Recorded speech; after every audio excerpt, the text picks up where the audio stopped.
It's another sunny summer day in Moscow, and we are back with another edition of Before the Punchline Comedy Podcast. Hello, ladies and gentlemen, to whoever is listening and watching that on YouTube. Hi, guys. Yes.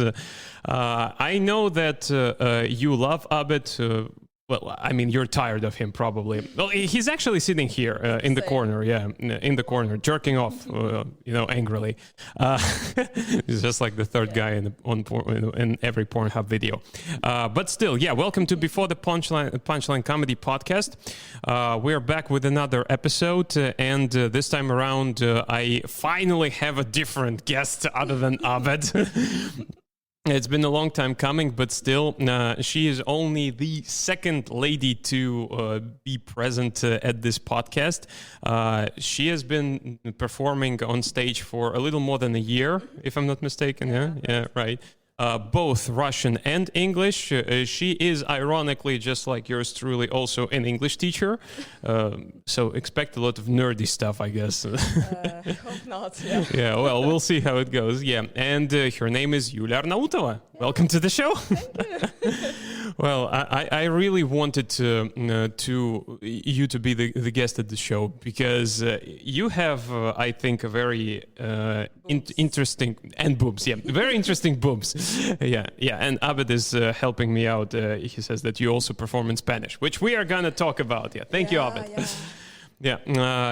Because I think that you have a pretty interesting story because you started doing stand-up not like all those modern day Russian comedians who start at like 18 and by 25 they are already on TNT and something like that.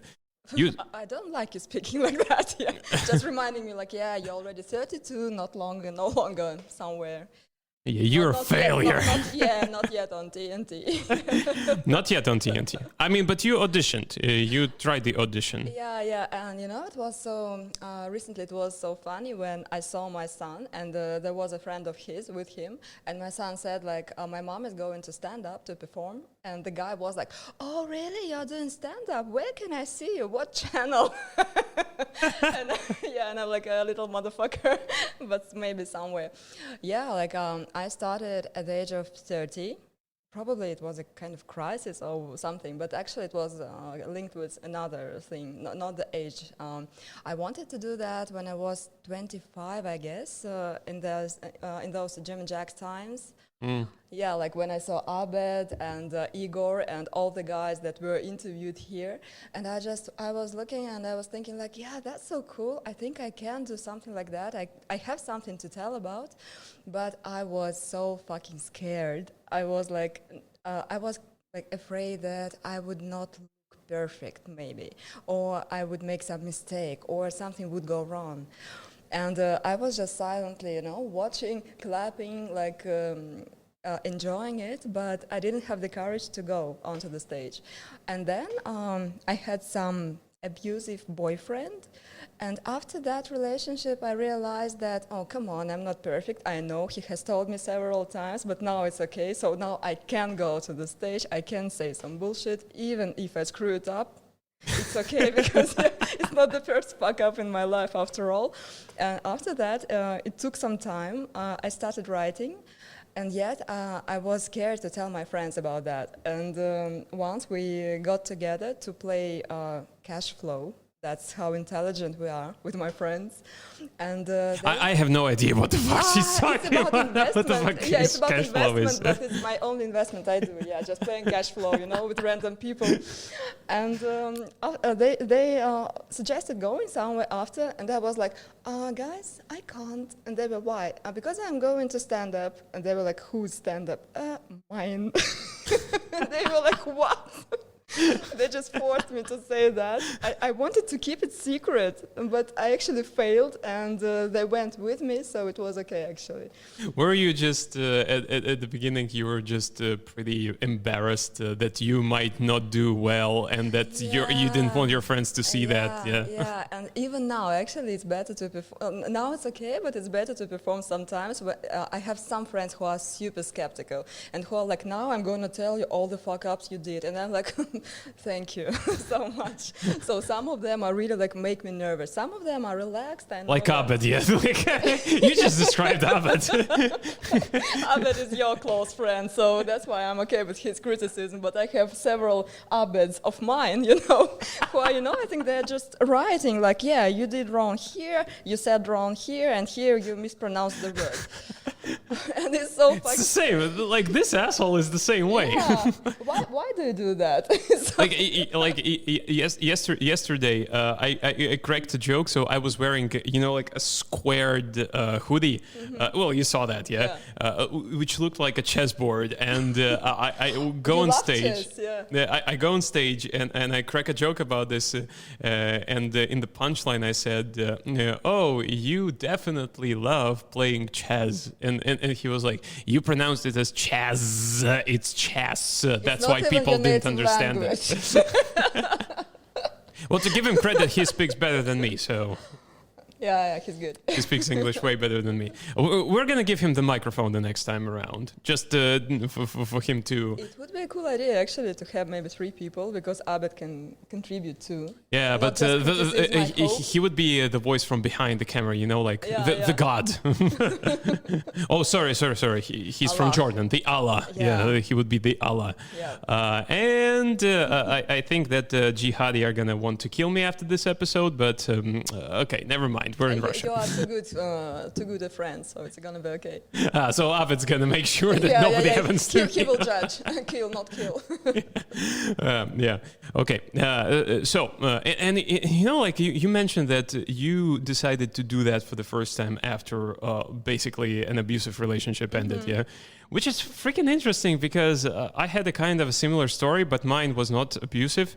I just had kind of a not depression, like a little bit of sadness after that, and I was like, "Fuck it, I need to get my mind off of that to do something." And I saw that, stand up, cool, I can try it, and I went there. Yeah, it can be like a therapy actually, because even recently my friend started performing in Russian, and it was so meaningless. I mean, he just said some random things, and it was so clear that there is no pain behind it. Yeah, like nothing really personal. Maybe not necessarily some pain, but something that he really wanted to say. And it's really like you pay a lot of attention to that he has nothing to say. So usually after some big emotions, you really have something to say, and stand-up is really cool for that. I actually wanted to touch on that topic a little bit later, but since we started talking about this, this is a thing that I noticed about Russian stand-up, because every second person is a comedian these days, I think it's safe to say about Russian stand-up. Yeah, they are 18 motherfuckers. 18. I'm like, what do you know about life? Yeah, exactly. Like, you didn't have your favorite lollipop or what? Like, what else? Exactly. What can you tell to this world? What can you tell this world? Sorry, yeah. And that's. I bet missed it. Yeah, I'm an English teacher after all. And that is something that I notice a lot about Russian comedians. It's that kind of feeling when a person gets on stage, and usually a lot of Russian comedians, what they do, they generalize a lot of things. And they assume a lot of things. So it's generalization and assumptions. And for me, it kind of gets me away from that kind of humor, because for me, it's not based on personal experience. You don't get the in-depth look in the details and so on and so forth. Whereas in English, for example, like every second person that gets here on stage, maybe not even second, maybe every first person that gets here, it's based pure on their experience. And that's what makes it more attractive, I think. What do you think? Yeah, I agree completely. And actually, at first, I tried Russian stand-up, and I also read some book. I also went to some workshops, and actually, that's exactly what I did too. Like I just said, like, I don't know, like men are like insects. I don't know. I don't know where this comparison came from. That's not my joke, but maybe I should write one. This should be your tagline in your Tinder profile. Men are like insects, and I am a butterfly. Yeah, of course. Like that. Dragonfly, at least. That's right. Mother of dragons. But, I did the same. I just said some random stuff and I just started to think, to develop this idea. And that was exactly what Oleg told me, because we had a number of workshops here. You were there too. And every time he was like, why do you just generalize? What is there that you want to say? Is there, what is funny about you? What is the irony in you, in your personality? And that actually really, it was hard for me, because every time I made some joke, he just said like, okay, what's funny about that? You're like, fuck, there is an interesting idea. And he was like, yeah, okay, but what does it tell about you? Like, how can people relate themselves to you if there is nothing about you? And actually, after a while, it really took a while to start thinking differently. But now I think I'm getting better at it. Of course, not perfect, but anyway, there are some advances. Is there a word like that? There are advances, yeah. Yeah, good. Yeah. I'm an English teacher too. You're just consulting. Give us a break, guys. We're Russians, okay? We are English teachers, but we are Russians as well. Yeah, but I can afford to Google some words during the lesson if I'm not sure. It's okay. So, and now, exactly, there was such a big change of mind, because now when I listen to Russian stand-up, it really looks very plain to me. Like, for example, I listened to a guy who was saying like girls are like museums, because first you go to the website, you see them, everything is nice, then you come to some date and you pay, and like even if you didn't touch, you can't touch, but you still pay. It can be like a nice metaphor. But it's not funny, because like there is no emotion behind it. Like if you want to say, to make a joke like this one, you should be angry about it, for example. Yeah, you should say like, I have spent so much time on these bitches, like what's wrong? And then you should develop this idea that every time you find new girlfriends, you spend a lot of money, then it's funny. But just saying girls are like museums. Come on, and people didn't laugh. It was, like applause of, just cheering up and sadness. There is nothing. I'm such a bitch sometimes. We have just emotionally destroyed one Russian comedian, I guess. I will not tell his name, maybe. But no, he's just beginning, actually. It was his, I don't know, like a first or second performance, so I think it's okay. Of course, at the beginning, we all fuck up a lot, yeah? But, it's not about the guy itself, himself. I fuck. Fuck those pronouns. So boring. It's just about the way it works. Yeah, that there is no emotion, and of course you don't relate yourself to it. Like, okay, girls' museums, nice. So, what's next? Yeah, let's move on. That's not interesting. Yeah, I agree with you. I think that a lot of support from the audience and the laughter. It comes from two different perspectives. Number one, when you introduce the idea and you crack a joke about this idea, people are like, hey, that actually can happen to me too, or that has happened to me too. Yeah. And then if you decide to go deeper, that is the moment when you come to your personal experience about the problem that you're talking about right now. Yeah. And that gives people a different perspective of this general idea. And they laugh even harder, if that makes sense, what I just said. Yeah, sometimes there is even no joke. Yeah, sometimes you just say, aloud something that everybody thinks about. Like, for example, when you are in the metro and there is just you and one person, and you used to sit close to each other. Now you have some spare seats, but still you don't move there because you don't want to hurt this person's feelings. And it's not a joke, but it's so funny because I do it. I don't know, because I'm like, I will not move to another seat, because then he will think that he smells bad or something like this. Yeah, and I'm just sitting like an idiot. Yeah, next to somebody when there is a lot of space. So it's sometimes even not a joke, but it's really cool that it's personal. Yeah, that you notice such small details. Yeah, of course. I mean, yesterday we had a show, and I one of my jokes. When I introduced the joke, when I introduced the problem, people laugh at that. I personally don't find it funny. It's just for me, I'm introducing the idea, and it's very stereotypical. That there's a very retarded stereotype that. Women watch porn to the end to see if they get married, And after I said that, after I introduced this idea in the first sentence, people laughed, like half of the room laughed. And I was like, why are you laughing? Yeah. I mean, some of the girls found their husbands. Yeah, exactly. Yeah. Like for me, it's not funny because I just wanted to introduce the idea. The funny comes next, wait for it. But anyway, I think this is, the same thing that you laugh at the idea because, I heard that. Yeah, it's just cool when you relate yourself to it, yeah. Yeah, exactly. And here we come to the we already touched upon this subject. Yeah, the differences between performing in Russian and in English. That's a very interesting topic for me because I have appointed in my head my differences, and one of the most important ones for me is that when I perform in English, I feel myself more comfortable. You know, I play with my voice, with the tone of my voice. I can increase it. You know, I can play a character like that. You know, like in Russian, I feel those few times that I've done Russian stand-up, I tried to do that, but then I would watch back the recording and I'm like, that comes off so unnatural. You know, it's just like something about my mother language just stops me from being an idiot sometimes on stage. Yeah, because maybe it's just you just relate yourself to yourself too much, yeah, in Russian. In English, it's like a role, yeah, like you can be bitchy, you can be somebody else, but I just mentioned bitchy. That was the first thing that occurred to me. But I don't know. On the one hand, it's easier with Russian because it's your fucking native language. Anyway, like you will think of some word because in English sometimes words can fail you, but actually not so much. But yeah, and English, you know, maybe it's also about steal the show because the place is so cozy itself. Yeah, and you know, yeah. I think it counts a lot because yesterday before the English show, I hosted a Russian show which was actually in a conference hall. Wow.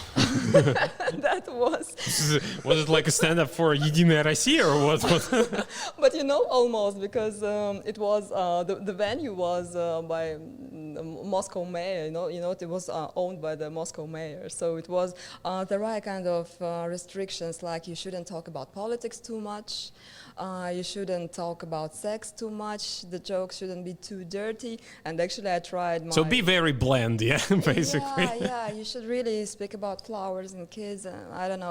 And the difference was huge just because of the venue, and also maybe because of the people, because people who speak different languages also have some different personality, some different mentality, and they are more open to different things, really. Because sometimes Russians are like, no. I even had the situation when I did a show. It was really nice, and one of the guys then said like, she used swear words. I don't like it. And I was like, I don't give a fuck. You don't like it. You can like or not really, but you know, like there are so many kind of borders, yeah, that you shouldn't cross. Some lines, like no swear words. If you speak about sex too much, oh come on, you're a girl. So I think English-speaking audience doesn't really think about that because my dirty jokes here are really nice, but when I sometimes try them in Russian, they can be nice, but sometimes people are like, oh, did you say that aloud? And I'm like, why? What? Don't you fuck? What? Like, why is the reaction like that? Yeah, there are no kids, so it's really strange. And also, their community is different. It's exactly what we were speaking about, yeah, when we were getting ready. I don't know. It's just my personal experience, of course. I can be wrong, but I think that the English-speaking community is like so friendly, you know, and it really gives me very, very cool emotions every time to come here. But Russian-speaking comedians can be really different. Some of them are really nice, of course, but very often they like show off more. And you know, like several times I heard some guys saying like, "Oh baby, have you heard my jokes? They will ruin you." And then and then saying a joke like, "Yeah, this show is longer than my sex," and you're like, "Yeah, of course, your jokes are so killing." I think that in the English-speaking community, it does not really happen. Like people don't show off that they do it. Like they are more natural. Just my humble opinion. Or maybe it's just because there are more Russian comedians. No, I'd agree with you. I'd agree with you on that one. I think that English stand-up community is more open-minded and is friendlier, much friendlier. Because I think one of the reasons is that it's much smaller, much cozier, and everyone tries to help everyone. You know, most of the time. Like I've never had a situation when I needed help, I would come to a person like, "Hey man, like here's the joke. I don't think that it actually worked. Like, can you help me?" Like, "Yeah, sure. Let's trade ideas and stuff like that." Yeah. Whereas I've had some not very pleasant experience with Russian stand-up. I went to St. Petersburg and I did a show there, an open mic there, and I approached the host. And that there was a kind of a mistake on their behalf because I texted the organizer, hey, can I get a spot? He was like, yeah, sure, come to the host. And he did not inform the host about me being there and doing the show. And I just came to the guy. I was like, hey, the guy was supposed to text you about me. He was like, I don't know, just like almost told me to fuck off, you know, like, and I was like, oh, okay. And then he was like, all right, so if we have time, I'll get you on stage. You know, I performed eventually. I did good. So he came up to me and he was like, yeah, man, you did great. Thanks. Well, great job. You know, so yeah, it was kind of rude. Maybe he just didn't have a good day. Yeah, but the attitude itself like makes you feel not so good about yourself. Yeah, like. Yeah, of course. I mean, it kind of because I'm trying to be polite to people all the time. You know, if people are not rude to me and they come and I'm always like smiley, hey, can I do this and blah blah blah, and try to show respect. But yeah, that time around, that was kind of not very pleasant. Let's say. In Russian, it's much more like business. Not like business, it is business. Yeah, because now there are too many people doing stand-up. It's already like getting annoying because that's not so sophisticated anymore. Like, what are your hobbies? Like, drawing in stand-up, I don't know, doing something in stand-up. And that's why, of course, like a lot of people try to benefit from it. And that actually forms the attitude to us, because it means that there are so many of us that, of course, we are not like so much appreciated, which is wrong, because I think no matter how many comedians there are, you should treat them respectfully. But sometimes it really gets like unpleasant to be there. Yeah, and plus it can be always also during the show, you know. I've told my story before. I'm not going to repeat it again because it's going to be like the sixth time. But you've seen your fair share of Russian stand-up shows, right? Yeah. So maybe you've seen this situation before, because I've seen it not only happening to me but to other comedians. If during a show like an open mic, a comedian does like really bad, you know, shit happens. Everyone has bad days. Yeah. And then the host would get on stage and the host would make fun of the comedian for doing bad. Have you ever seen that? No? No, sometimes, of course, but I wouldn't say that happens every time, yeah. But maybe there are, I just can imagine if a person is unlucky, yeah, and every time after his performance the host decides to do that, then you can be really discouraged. Yeah, I have seen it several times. I can't say that it happens very often, but actually you feel everything yourself, yeah, just judging by the amount of laughter and applause. So maybe the host should not really stress it. Yeah, yeah. You know yourself when you Yeah, of course. And but one thing that I think is the same in terms of reception, yeah, and respect is the audience, because both in English and in Russian, let's just say in good stand-up places, because I don't consider a shisha place a fucking stand-up, I did it in a shopping mall. Jesus Christ. Abed also, you did that once in the shopping mall, yeah? In like IKEA or something court. like that. Not food court, but just near the escalator. I will tell you like separately. No, I mean, we can share it, because Abed and I remember we once performed at a shisha place somewhere in the far west of Moscow. And it was funny because we didn't have the light was broken, and they used the projector as the way to like light up the stage, and the projector would turn off every 10 minutes, and there was a guy who would come there every time and push the button to turn it back on, and like the entire place was like freaking Silent Hill, like everything was in smoke from shisha. And I remember that was one of my, not embarrassing, but the moment where I got a little bit scared. I shit myself a little bit. So I'm there on stage, and the projector is on, and when the light just hits your eyes, yeah, you can see the people actually who are sitting there. Yeah, sometimes it's really like misleading. Yeah. Yeah, of course. And and I crack a joke about rape. I think there was a joke about rape and pedophilia, and I can hear the back seats. Those people are laughing. The front row isn't laughing at all. And then the projector goes off. There are kids. No, there were Caucasian guys. Everyone looked at me. Everyone looked at me as if they would just take out the knives and stab me right now. That got me a little bit scared. Yeah. So yeah. I had a joke about Armenians, and then I realized that there was like half of the guests were Armenians, but they were really friendly. It was really nice, so not a problem. But once I said the same jokes about Armenians, and there was a lot of laughter. And after the show, the hostess came up to me and she said, like, "Are you the girl with the jokes about Armenians?" And I'm like, "Yeah, such a cool joke." And she's like, "Actually, we're not racist here. Don't do it anymore." And I was like, okay. So basically, she called you a racist. You see, guys, machos, women, and racists. That's what I get on this show. Yeah, I have a joke about Chinese too. All the time. Russia is has so much more freedom here. Yeah, we have more freedom here. I mean, speaking what we want than in Europe or America. Yeah. No, I mean, my mentality in terms of stand-up, because I tend to hear it sometimes that there are some certain Russian shows where they tell you, hey, don't swear, no, nothing. I understand if it's TV, yeah, but if it's not TV, and I hear a lot of those places are not like for maybe TV they're production. Getting ready for TV.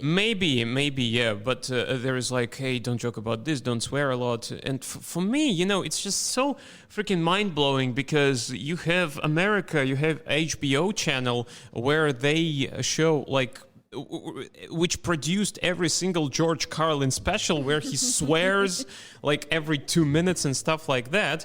And then you tell me that I said the word fuck like 2 or 3 times and that's taboo. Like I never understood that. For me, every joke that you crack on stage, you can crack this joke and you can swear as much as you want to if it's funny and if it's a part of the joke. It should be justified, yeah, because if it's just swearing every time, it's not funny because people, when you get nervous, you swear much, yeah, like you swear more. And very often people just use swearings to make it funnier because it's just funny to pronounce a swear word from the stage, but it's not actually. Then it's bad. But if it's, sometimes some jokes don't work without swearings.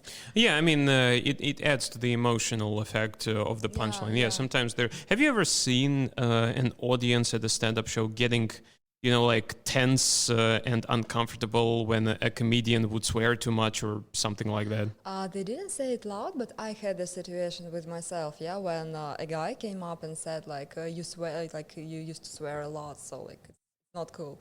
But usually the host asks people if they approve of it or not really, and sometimes there is like 1 or 2 people maybe in the audience who clap, and usually the host says like, why don't you like it?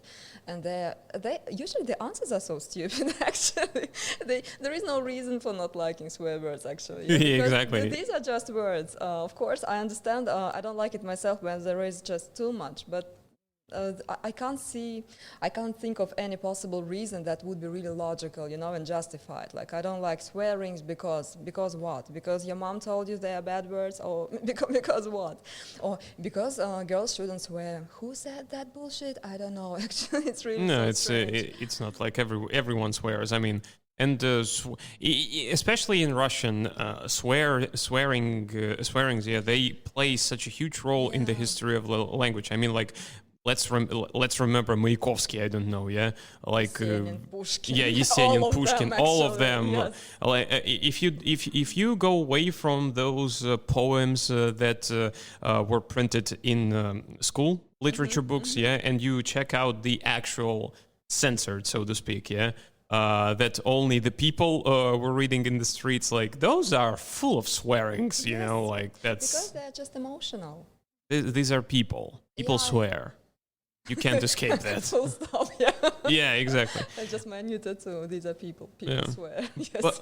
But from my personal experience, I can tell you that when you swear too much, that can shut people off of you when you're on stage. Yeah, I agree. I had that.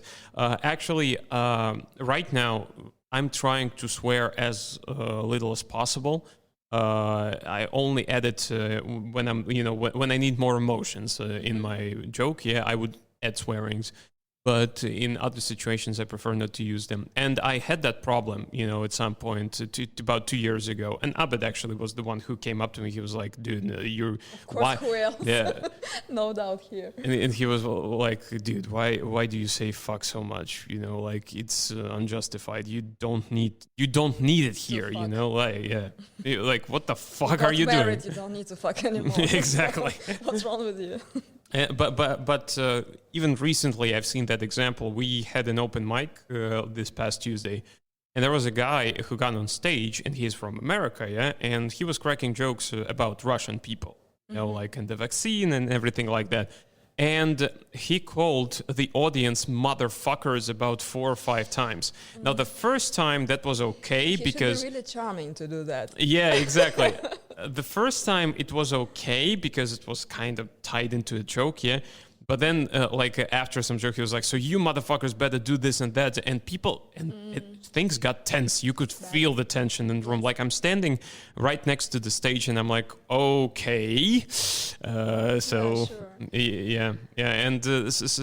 Sometimes you can offend people. Sometimes, we've discussed this before on this show. Yeah, like there is a thin line between trying to joke with a person and offending a person. Yeah, and sometimes we all have different lines. Yeah, that's the problem, because sometimes you really don't mean to hurt, but the person is so sensitive, and it can be such a problem, especially if you are hosting.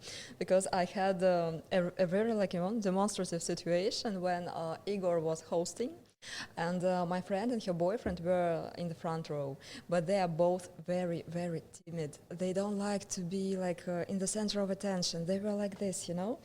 And Igor was looking for couples, and it was obvious that they were a couple. And he was like, so how long have you been dating? And they were like 3 years. And then okay, are you married? No. What's wrong? So there is nothing so special, yeah, especially when you see stand-ups, you know that there can be much, much tougher questions. Of course, yeah. Yeah, but when they came home, the guy said Katya, don't worry, I will marry you. Just because this fucking asshole thinks there is something wrong, there is nothing wrong in our relationship, no. Now they're married, by the way. So I think Igor is like Amur, you know. Igor, he made the process faster. So yeah. So maybe she should be grateful to him. Just imagine, why have you decided to marry so fast? Oh, there was one asshole on the stand-up show, you know, who doubted the seriousness of our relationship. Yeah, but no matter, you know, tools don't matter, the result. Yeah, what matters important. Is the result. All's fair in love and war. Yeah. And yesterday, when I was hosting, there was a very young guy, and it was his first time at stand-up, and so we talked to him a little bit. And then I had a joke about MILFs. Yes. And then he said something, and I said, yeah, I like you very much. And then, not in this case. And everybody started laughing, not in this meaning. And after the show, he came up to me and he said, and he also said you, not like ты, but like вы, you know, very respectful. And he said, you were talking to me, and then everybody was laughing. So you were making fun of me, why? What? I was kid. The last thing I wanted was to offend you. Yeah, it was just funny because I was speaking about, we were speaking to you. You are 17 maybe, or I don't know, very young looking guy, really, very young, for sure. And then I was talking about MILFs. Then I said, I like guys like you, or I like you, something like this. It was just, it was just obvious that I should have added something not in this meaning, not like that. But he got so offended that after the show, a lot of time passed, actually. There were several comedians, but he still was thinking about that, and he came up to me what was wrong? What did I do wrong? I was fuck. You came to this show. Yeah, exactly. Obviously. Yeah, that's stand-up. You shouldn't be that sensitive. Or you shouldn't just participate in this talking to host. Yeah, probably you should just stay away from that. I had this situation for the first time this past Tuesday as well. So this week has been so rich in events. Yeah, it was really. So I'm hosting the show and I'm talking to the people in the audience. It's the third person I'm talking to. There was a girl, and she was actually pretty open to talk about everything. Yeah, but when I reached her job, I think I asked one very detailed question.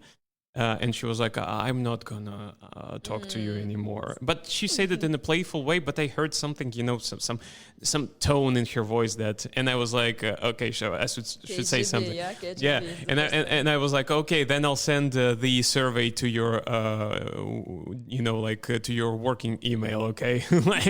And she got Well, she laughed at that, and I was like, okay, moving forward. Yeah, and you never know which topic will offend people, yeah, because somebody is not happy with their work, for example. Somebody is not happy with their like private life, and you never know because you don't know people, yeah, in the audience. So you sometimes even very common questions can offend people, and you're like, I didn't mean that. I just wanted to talk to you a little bit, just to break the ice. But sometimes, yeah, it happens. Yeah, it happens, and nobody is safe from getting into this trouble. Yeah, especially with these racist jokes. There was such an interesting thing. I have a joke about Chinese. The joke is pretty innocent, I think.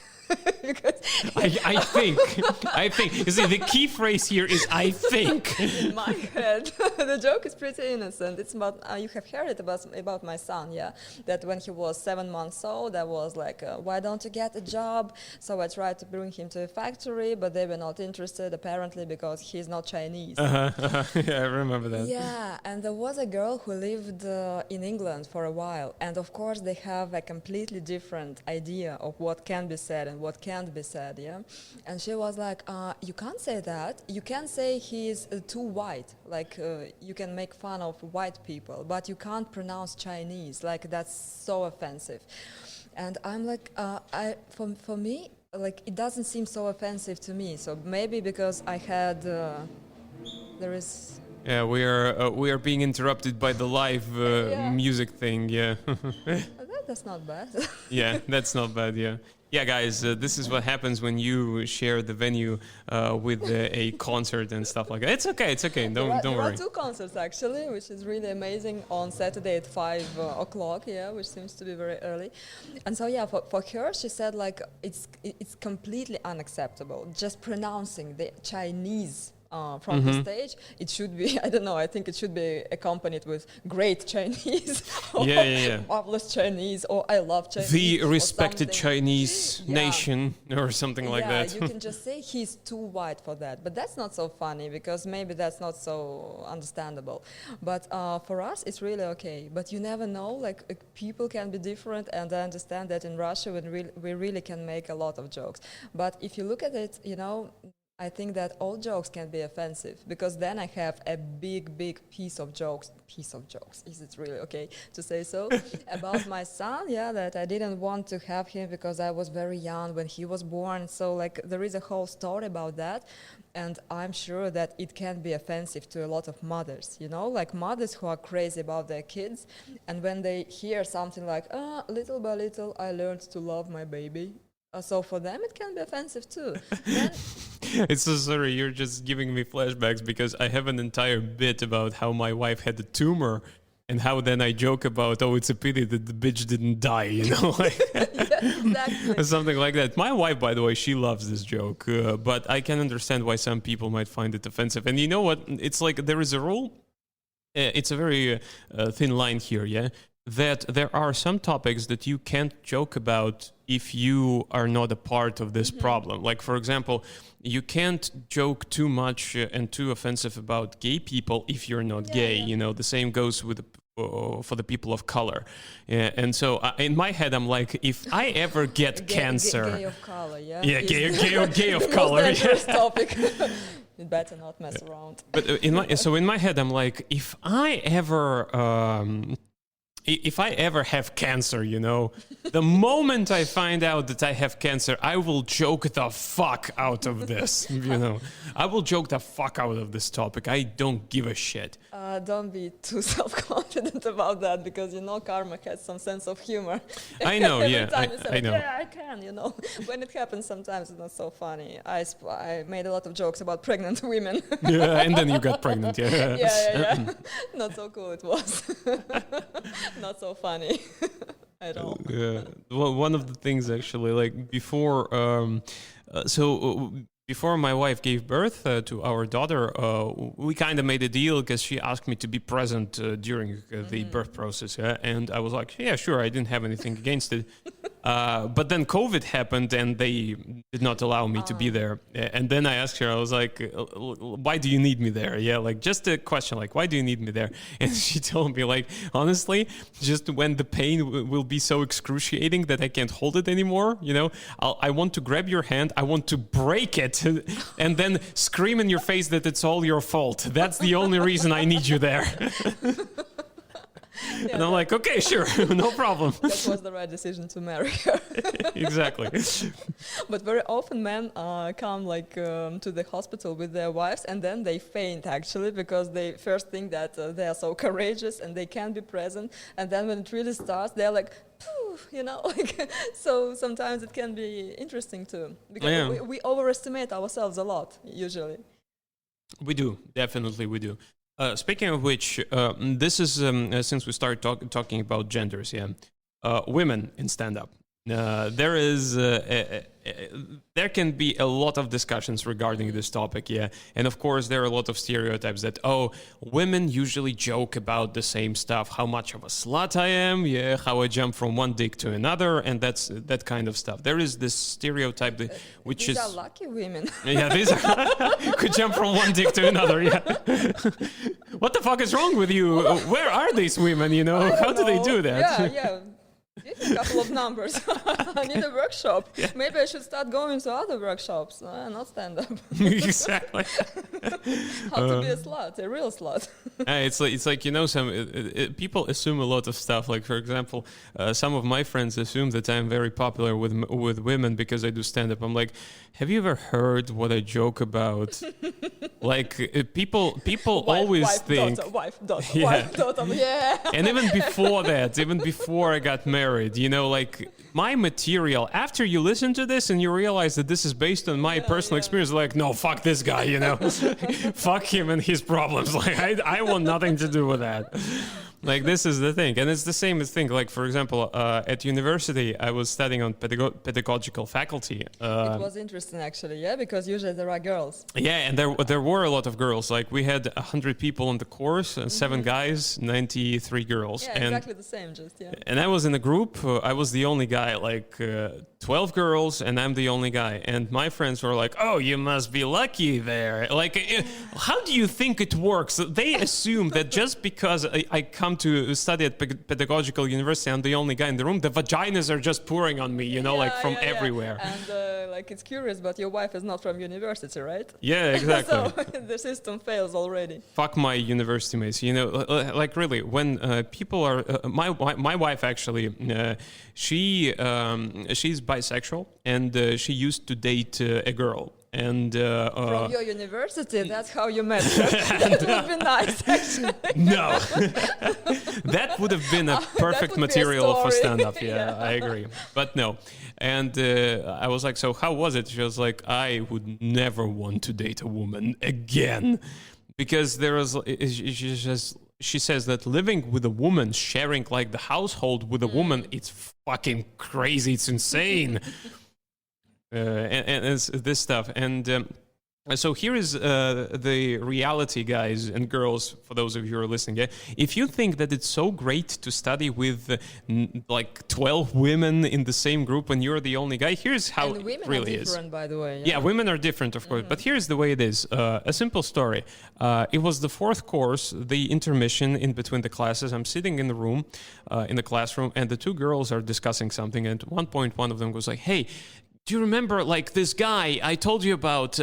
He married my sister, then he cheated on her, and then he got the other woman pregnant. Remember that asshole? What was his name? I forgot. And the other girl was like, yeah, you know, I remember his face. I saw him once, but I don't remember what's his name. Between my legs. Yeah, probably between my legs. Yeah, and with the tongue up my asshole. But like, I don't remember the guy's name. You know what the problem was? I remembered the guy's name. I remembered the guy's name because I've been listening to all those conversations in between the classes, you know, and in the canteen, like everywhere we would go. This is how it feels like to be the only guy. You must be very knowledgeable about nails, and all this stuff. I was actually joking a lot about, like, I should write a book on women's psychology after I graduate. No, but really, there is a lot of useful things as well, because I was pretty shy with women when I got to university. They kind of got me off from that shell. and I became more open to women. Basically, I just realized I will be the person I am. I will never play a person I'm not.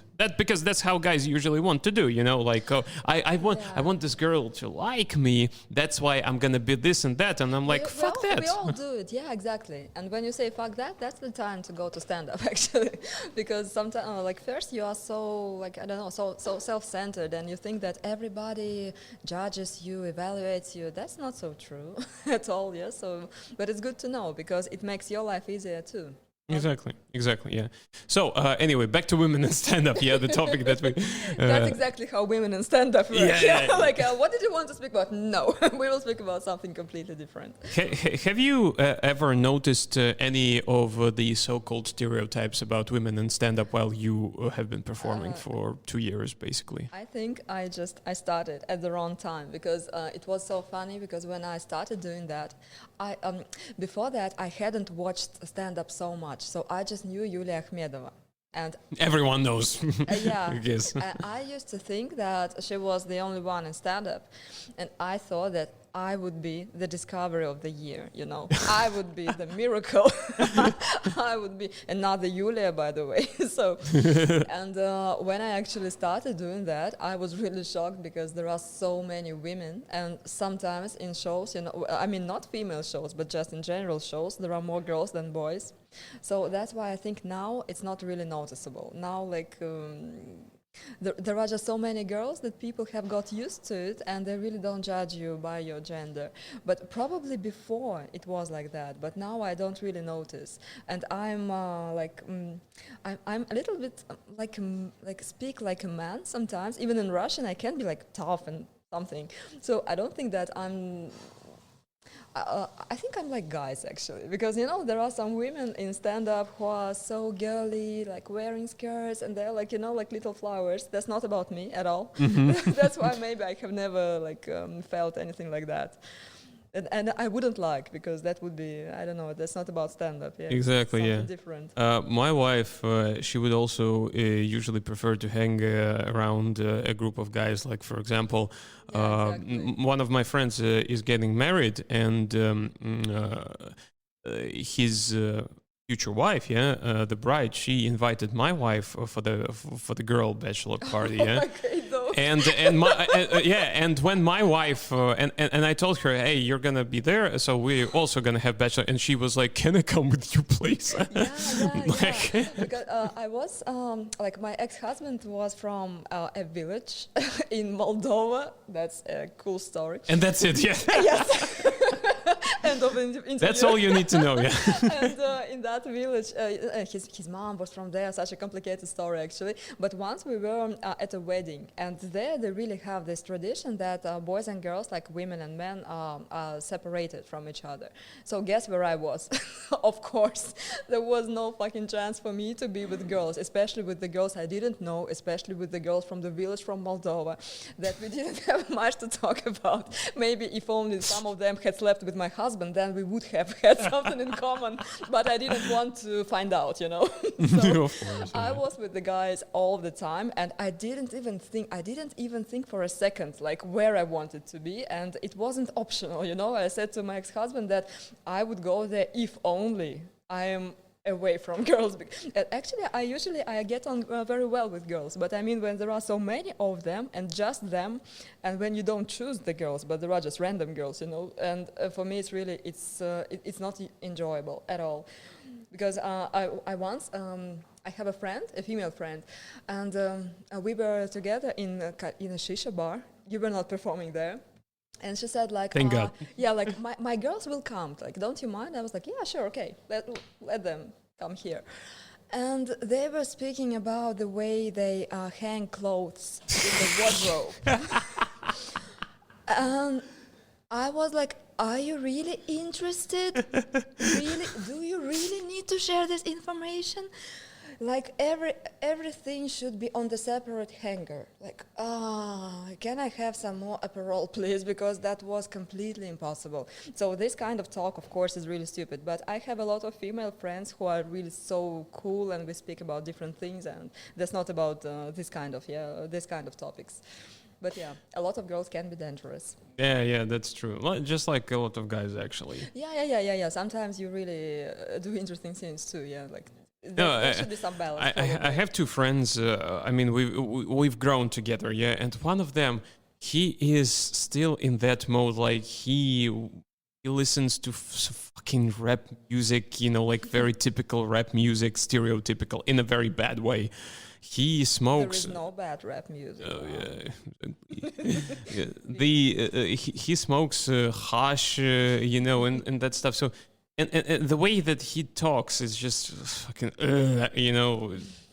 But he's my friend, Sure. But if there were like 3 of him, yeah, I would be like, kill me right now, please. Yeah. I want to be anywhere but this place. Speaking about the hangers, yeah. So much better. By the way, yeah. At least they smell good, Exactly, yeah. Oh my God, this is so. And drink some nice things, yeah. not this bullshit. So going back to the topic of your experience in stand-up, I wanted to ask you about, do you remember your first month in stand-up?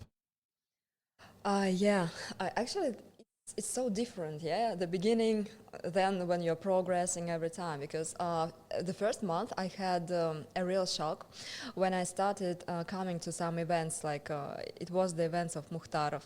Everybody knows. Want to perform? Bring 2 friends and make them sit through 32 comedians who performed there. Been there, done that. Yeah, it's tough actually. And so I came there, and there were some comedians who always came to the same shows, and especially the guys who worked with Mukhtarov and who performed on a regular basis and who helped him, who hosted shows from time to time. Like Kasumov, for example, like Kasumov, Darechkin, yeah. And I realized that they were repeating the same material all over and over again. And for me, it was a complete shock. I was like, no, you can say things just once. Surprise! I was really shocked. So when I just was beginning, I wrote new material for every performance. I never had the same material at all. And when I listened to them, I was, judicial. Like, yeah, you motherfuckers don't know how to write. You can't think of anything new. You have a problem. But then I realized that it doesn't work like that, actually, that you should repeat your material, but you should actually modify it. Yeah, you should change it, you should change the order or add some jokes, or anyway you should work at it. You shouldn't just repeat all over and over the same jokes. But it was my first discovery that people repeat their material, because I sincerely thought that no, there is no way. You only say something once. Mm-hmm. Which is really strange now when I look back at it, but then it was completely logical. Like, people come there, my friends come there, they should listen to new material every time, right? And me too. But then, also it was very stressful first, but it's still stressful, but less now. And once I was in the toilet, and a lady came up to me, and she was like, how many times have you performed? And I was like, maybe 5 or 6. And she was like, how are you feeling now? Is it getting better? Because I'm going to perform my second time. Of course, I just took a dump. Yeah. I had to say that. Now it feels great. I had to say that. Now it feels great. And I was like, I was experienced my 5th or 6th time, by the way. Yeah, I felt very experienced. And I was like, I'm nervous, but it's okay. It's not so completely nervous. I'm not losing consciousness. Yeah, I'm okay.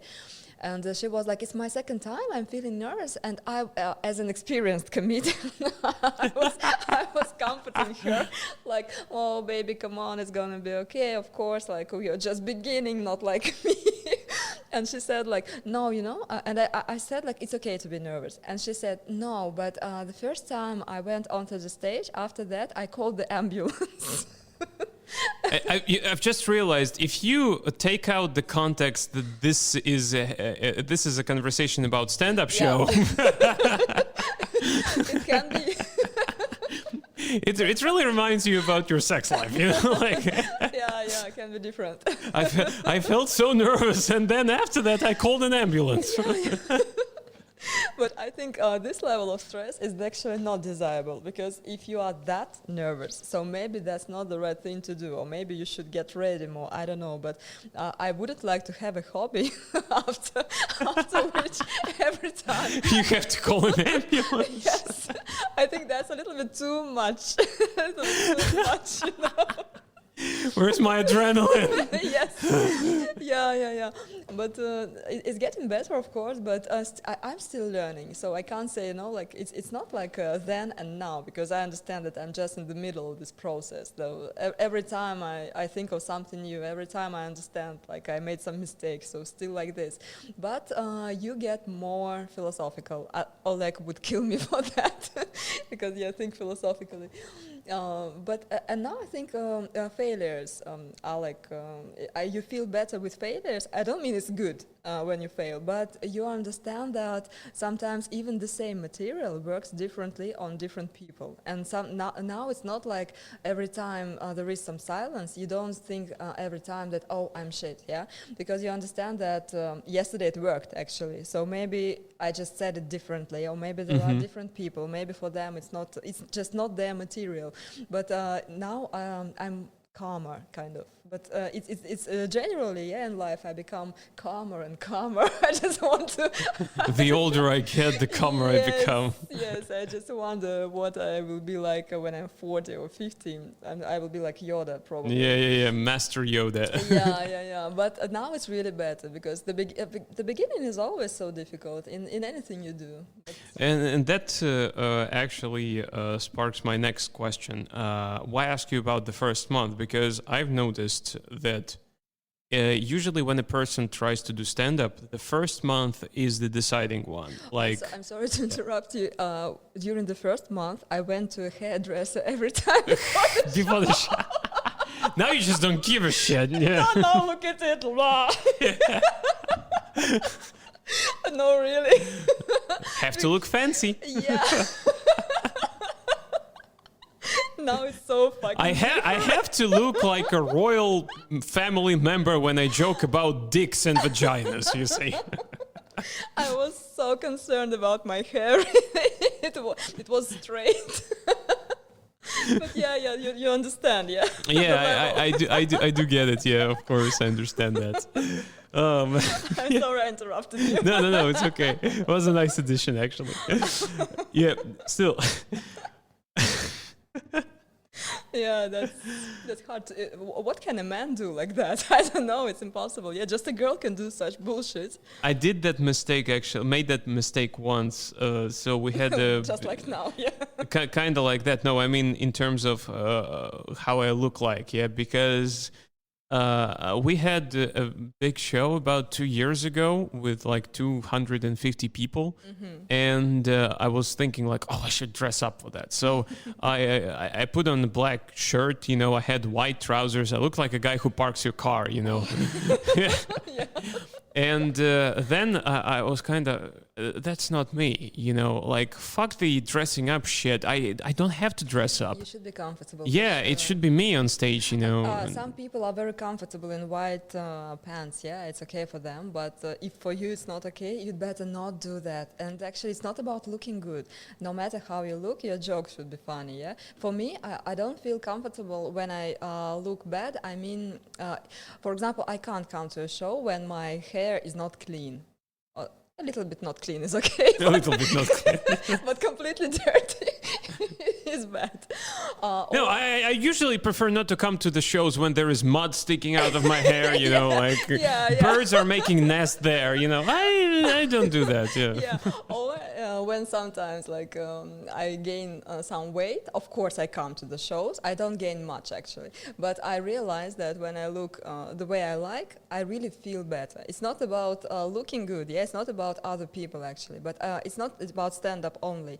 It's just about my life. When I know that I look good, like I don't know, my personal ambition is okay.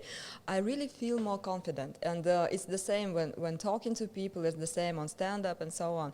But of course, it's not extreme. Yeah, it's not wearing fancy dresses every time. No, of course. It's just about being tidy, being like fit, like very, very basic things. So like having a little bit of makeup, for me it's good. I sometimes like I go out without makeup, but I think I've never performed without it. Although it's not a problem, I am capable of doing that, but I'm just more comfortable with a little bit of makeup. So you should be very, I think you should be very like logical and natural, yeah. But if you just feel comfortable in some, I don't know, in some state, in some clothes, you'd better go for it, because during stand-up you will have some moments when you are nervous. So it's better not to get distracted to this one at least, yeah, to some bullshit about your looks if you are not comfortable with that. Yeah, of course. I mean, I understand. And by the way, I think you look beautiful even without makeup. So oh, thank you. it's just the same thing about my wife. You know, like there are some people with naturally very beautiful appearance. You know, I think that my wife is one of them. I think you are one of them, because I've seen you with very little makeup, and I think that you can show up without that. Yeah, sure. And at the beginning, by the way, yeah, speaking about this first month, now because it was more than a year ago, but now there are flashbacks. Also, I experimented a lot about my looks. By the way, it was not about hairdresses only. It was also, yeah, it's so funny. Why I forgot? No, really, because when you first asked, I just said some random things that came up, came to my mind, but there were more details actually, because I remember the first time I thought I should be dressed as usual, but with a nice hairstyle, of course. Then I thought that girls usually are not so sexy at stand-up, and I should be the sexy one there. So I came there with, you know, with this kind of thing, with my boobs, like with everything like that. And I realized that was not a good idea. But actually, yeah, you should have left your boobs at home, definitely. But actually, there was a girl who was doing the same, but all her jokes were about her fake boobs, about everything. And it was funny, but actually, it was like, I don't know, it was not so interesting. She had a couple of nice jokes, but the rest were just, I have boobs, fake boobs, like, okay. So it was, actually, it was the first time I saw her stand up. Yeah, I mean, I've seen once a girl get on stage, and by the way, she was not a comedian at all. That was a competition about a couple of years ago. And the only reason why she went into the semifinals of the competition is because she brought a lot of friends with her. But nonetheless, and she did not have, because in the semifinals you had to do 10 minutes, and she did not have that much time. So what she did, what she did, she came on stage and she literally for 10 minutes straight, she talked about how she took a shit once. And I hope it was exciting. It was, experience was in very vivid details, and that was not funny at all. Let's just say I've had PTSD after that. You know, that was very traumatic experience. Yeah. But jokes about shit should be really funny, to be in stand-up, because again, you can joke about shit, but course. It needs to be funny. Yeah, and then so I tried this sexy stuff, and all my stand-up was about sex. Then I just tried every time I wrote some new piece of information, and I also matched my look to that. So I tried this sexy stuff, and I was also speaking about my lips, because my lips are actually natural, and people very often think they are fake. And I was but by the way, sorry, but the first time I've seen you, I was like, is that thing real? Like, is that yeah, exactly. And I don't know, in the family, nobody, like, my uncle has, maybe it was, from some granddad, I don't know, because good genetics, let's call it like that. Yeah. And I was joking about that, like, plump lips, natural, blah blah blah, and people, especially girls, were like, go fuck yourself. And I was like, with such lips, you should not talk, you should suck, something, very funny jokes. and then I realized that was not the best strategy at all. Then I tried to be like the opposite, very cozy, wearing a sweater.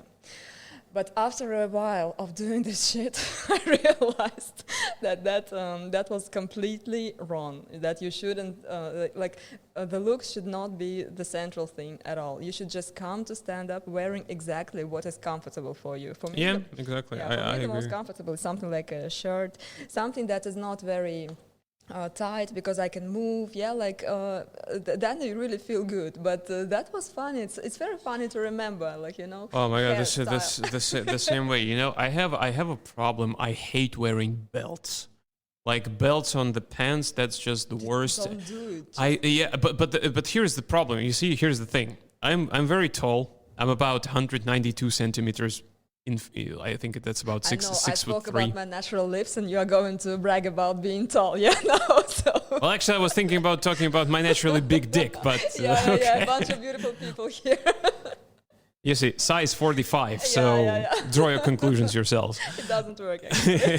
It doesn't actually. My wife is satisfied. That's enough.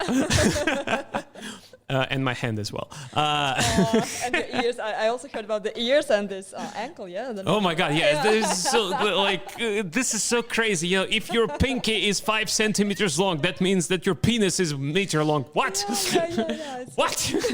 It's really so ridiculous. How do you come up with this? Jesus But Christ! some people still believe it. It's amazing.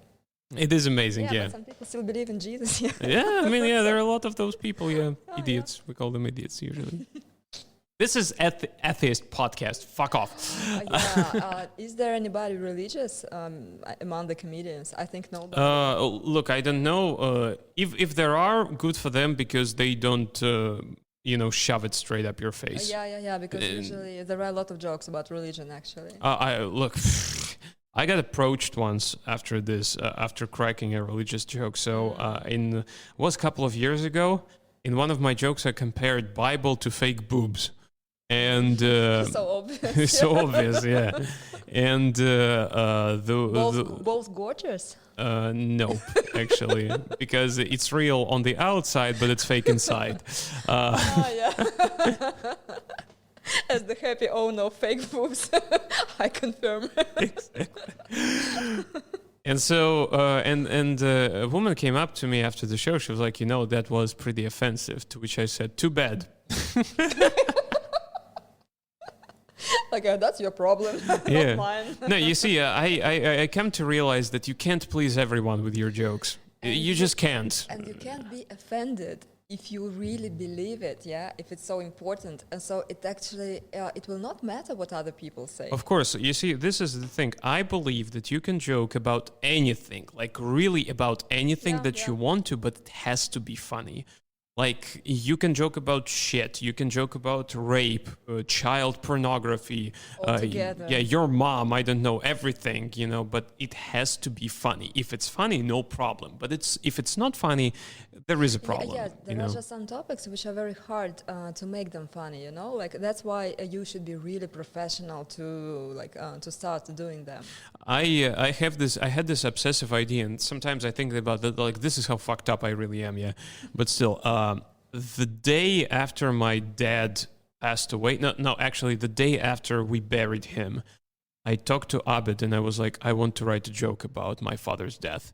Like the way that he died, the way we buried him, I want to write a joke about that. I wrote that joke. I'm very sorry to compare you to this, but it reminds me of this film, Lars von Trier, Nymphomaniac. Oh, yeah. When her dad died and she was wet and fucked the guy who worked at hospital. Yeah. Because if you are passionate about something, exactly. No matter who died, you continue doing that. Yeah, exactly. And I've tried to experiment with that. I've joked about my father's death. I've joked about my wife's tumor, brain tumor that she had, and that kind of stuff. So I joke harshly about stuff, but I'm trying to make it funny. If I'm when I'm writing this, I'm like, I don't want the shock value, the shock factor of this. Fuck it, I want to make it funny. And this is it. Like, this is the logic. Like, you can joke about anything you want to, but it has to be funny. Yeah, and actually the topics are very often sad because people joke a lot. For example, I joke a lot about divorce, and now it looks like it's funny. Of course, when I was getting divorced, it was not funny. Yeah, it was like one of the worst periods in my life. But now, first of all, now I have already lived through it, and it's really okay for me. We are friends with my ex, but very often topics are not such fun. Yeah, it's divorce, breakups, poverty. A lot of people like joke about not having money.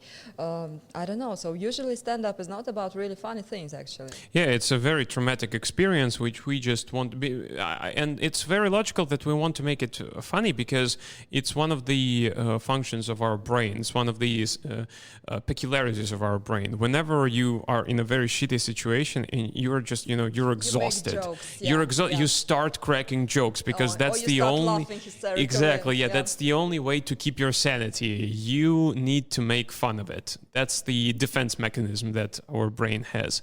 And yeah, but by the way, I sometimes I hate these jokes that the comedians say. For example, therapy. Yeah, I hate when comedians compare stand-up to therapy. It's not a fucking therapy because you've never been to therapy. I have. I know what it's like. And I even crack a joke about this, and it goes like this, because like stand-up is not therapy, because imagine how weird it would have been if therapy was like stand-up. Like imagine coming to your therapist, telling them everything about how your life sucks, how abusive of a relationship you have, and how your parents ruined your childhood, only for your therapist to start laughing and clapping at you by the end you finish. That never happens.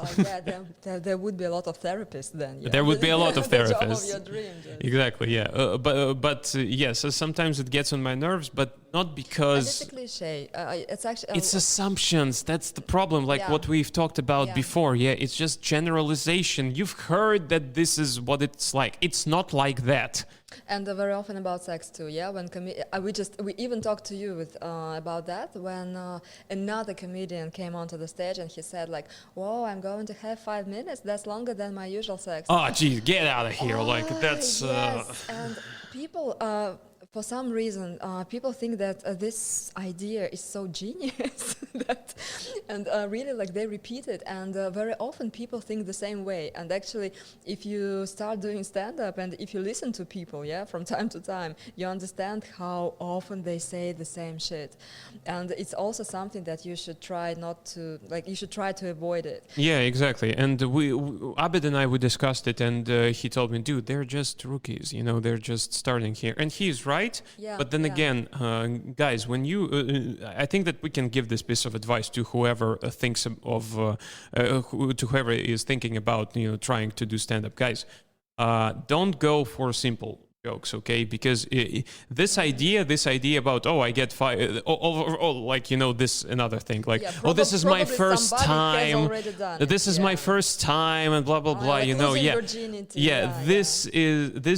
these jokes are beaten to death, don't beat on a dead horse, guys. Come on, like come up with something different. If it's too obvious, probably a lot of people have said it already. If it's so obvious, it's on the surface, and it's about there are some cliches like about sex, it's about something else. There are some. I remember I had a joke, but it was not for stand-up. I had my friend had a birthday, and we decided to roast him.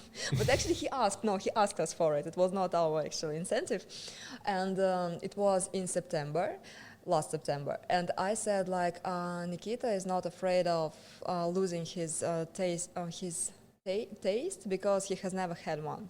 Because of he's not afraid of coronavirus because he's not afraid of losing his taste. He has never had it.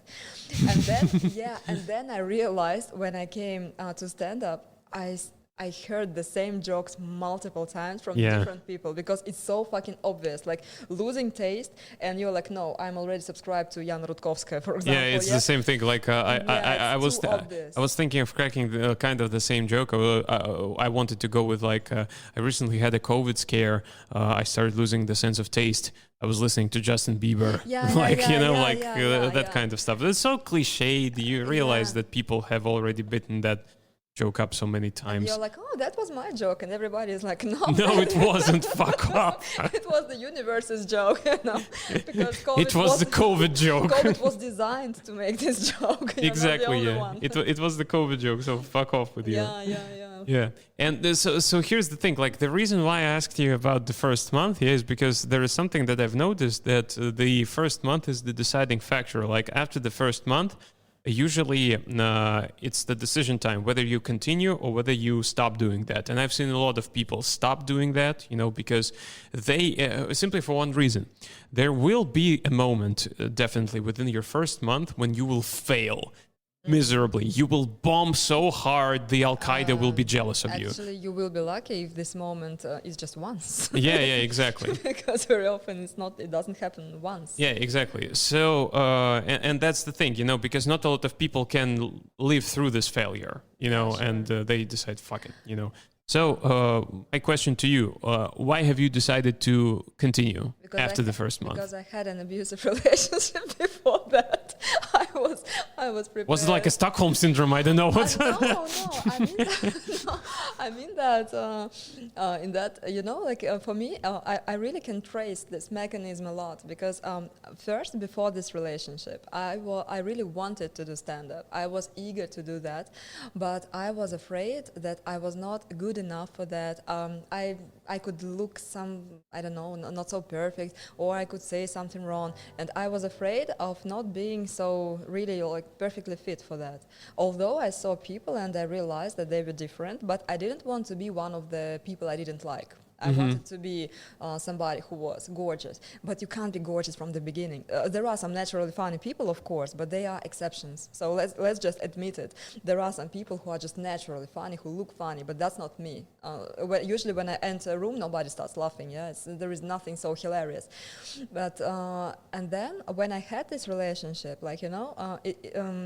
I'm so grateful to this guy because he said you're cool, but you should do more exercise for your ass, for example. Or That's such a dick move. Such a dick thing to say. Yeah. Or you cook well, but you should better learn from your mom how to make this soup, or something like this, And every time he sent me some videos that I should watch to become smarter, or he sent me some books, you should read it. He was like a mentor, you should do this, do that, and do these exercises and cook this. And there were so many directions from him that after a while I realized, fuck you.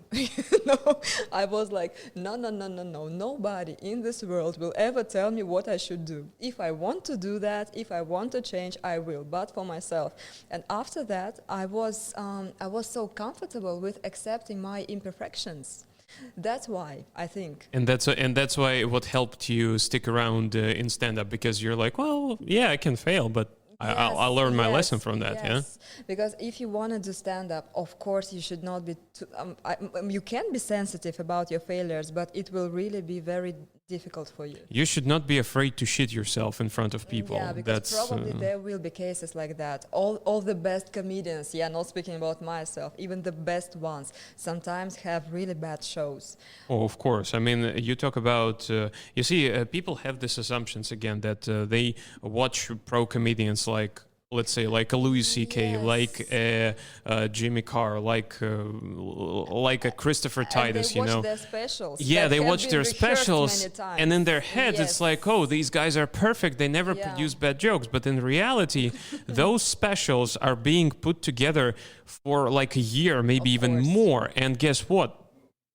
Those guys test out their material first before recording it, and multiple times. And this material at the beginning is very raw, and it can suck, and it does a lot of times. There are a lot of comedians who bomb on. Dave Chappelle, probably the most famous comedian these days, talks openly about bombing at comedy clubs when he comes up with raw material, that's okay, because this is how it works. How else would you know that the joke works, That's what people usually think, not only in stand-up. When they see some cool result, they're like, He is cool, she is cool, but they don't know the whole process that was behind. Yeah, they see cool sportsmen and they're like, oh, such strong people, but they haven't seen the workouts. Yeah, these people have been working out since they were 5 or 3 or in their mothers. I don't know when they started. They had a lot of injuries, they had a lot of failures, they had a lot of everything. And so when you see the result, of course, it's very misleading just to look at the result. You should understand how much work there has been before this result was achieved. Yeah, a lot of input is present there, you know. Yeah. And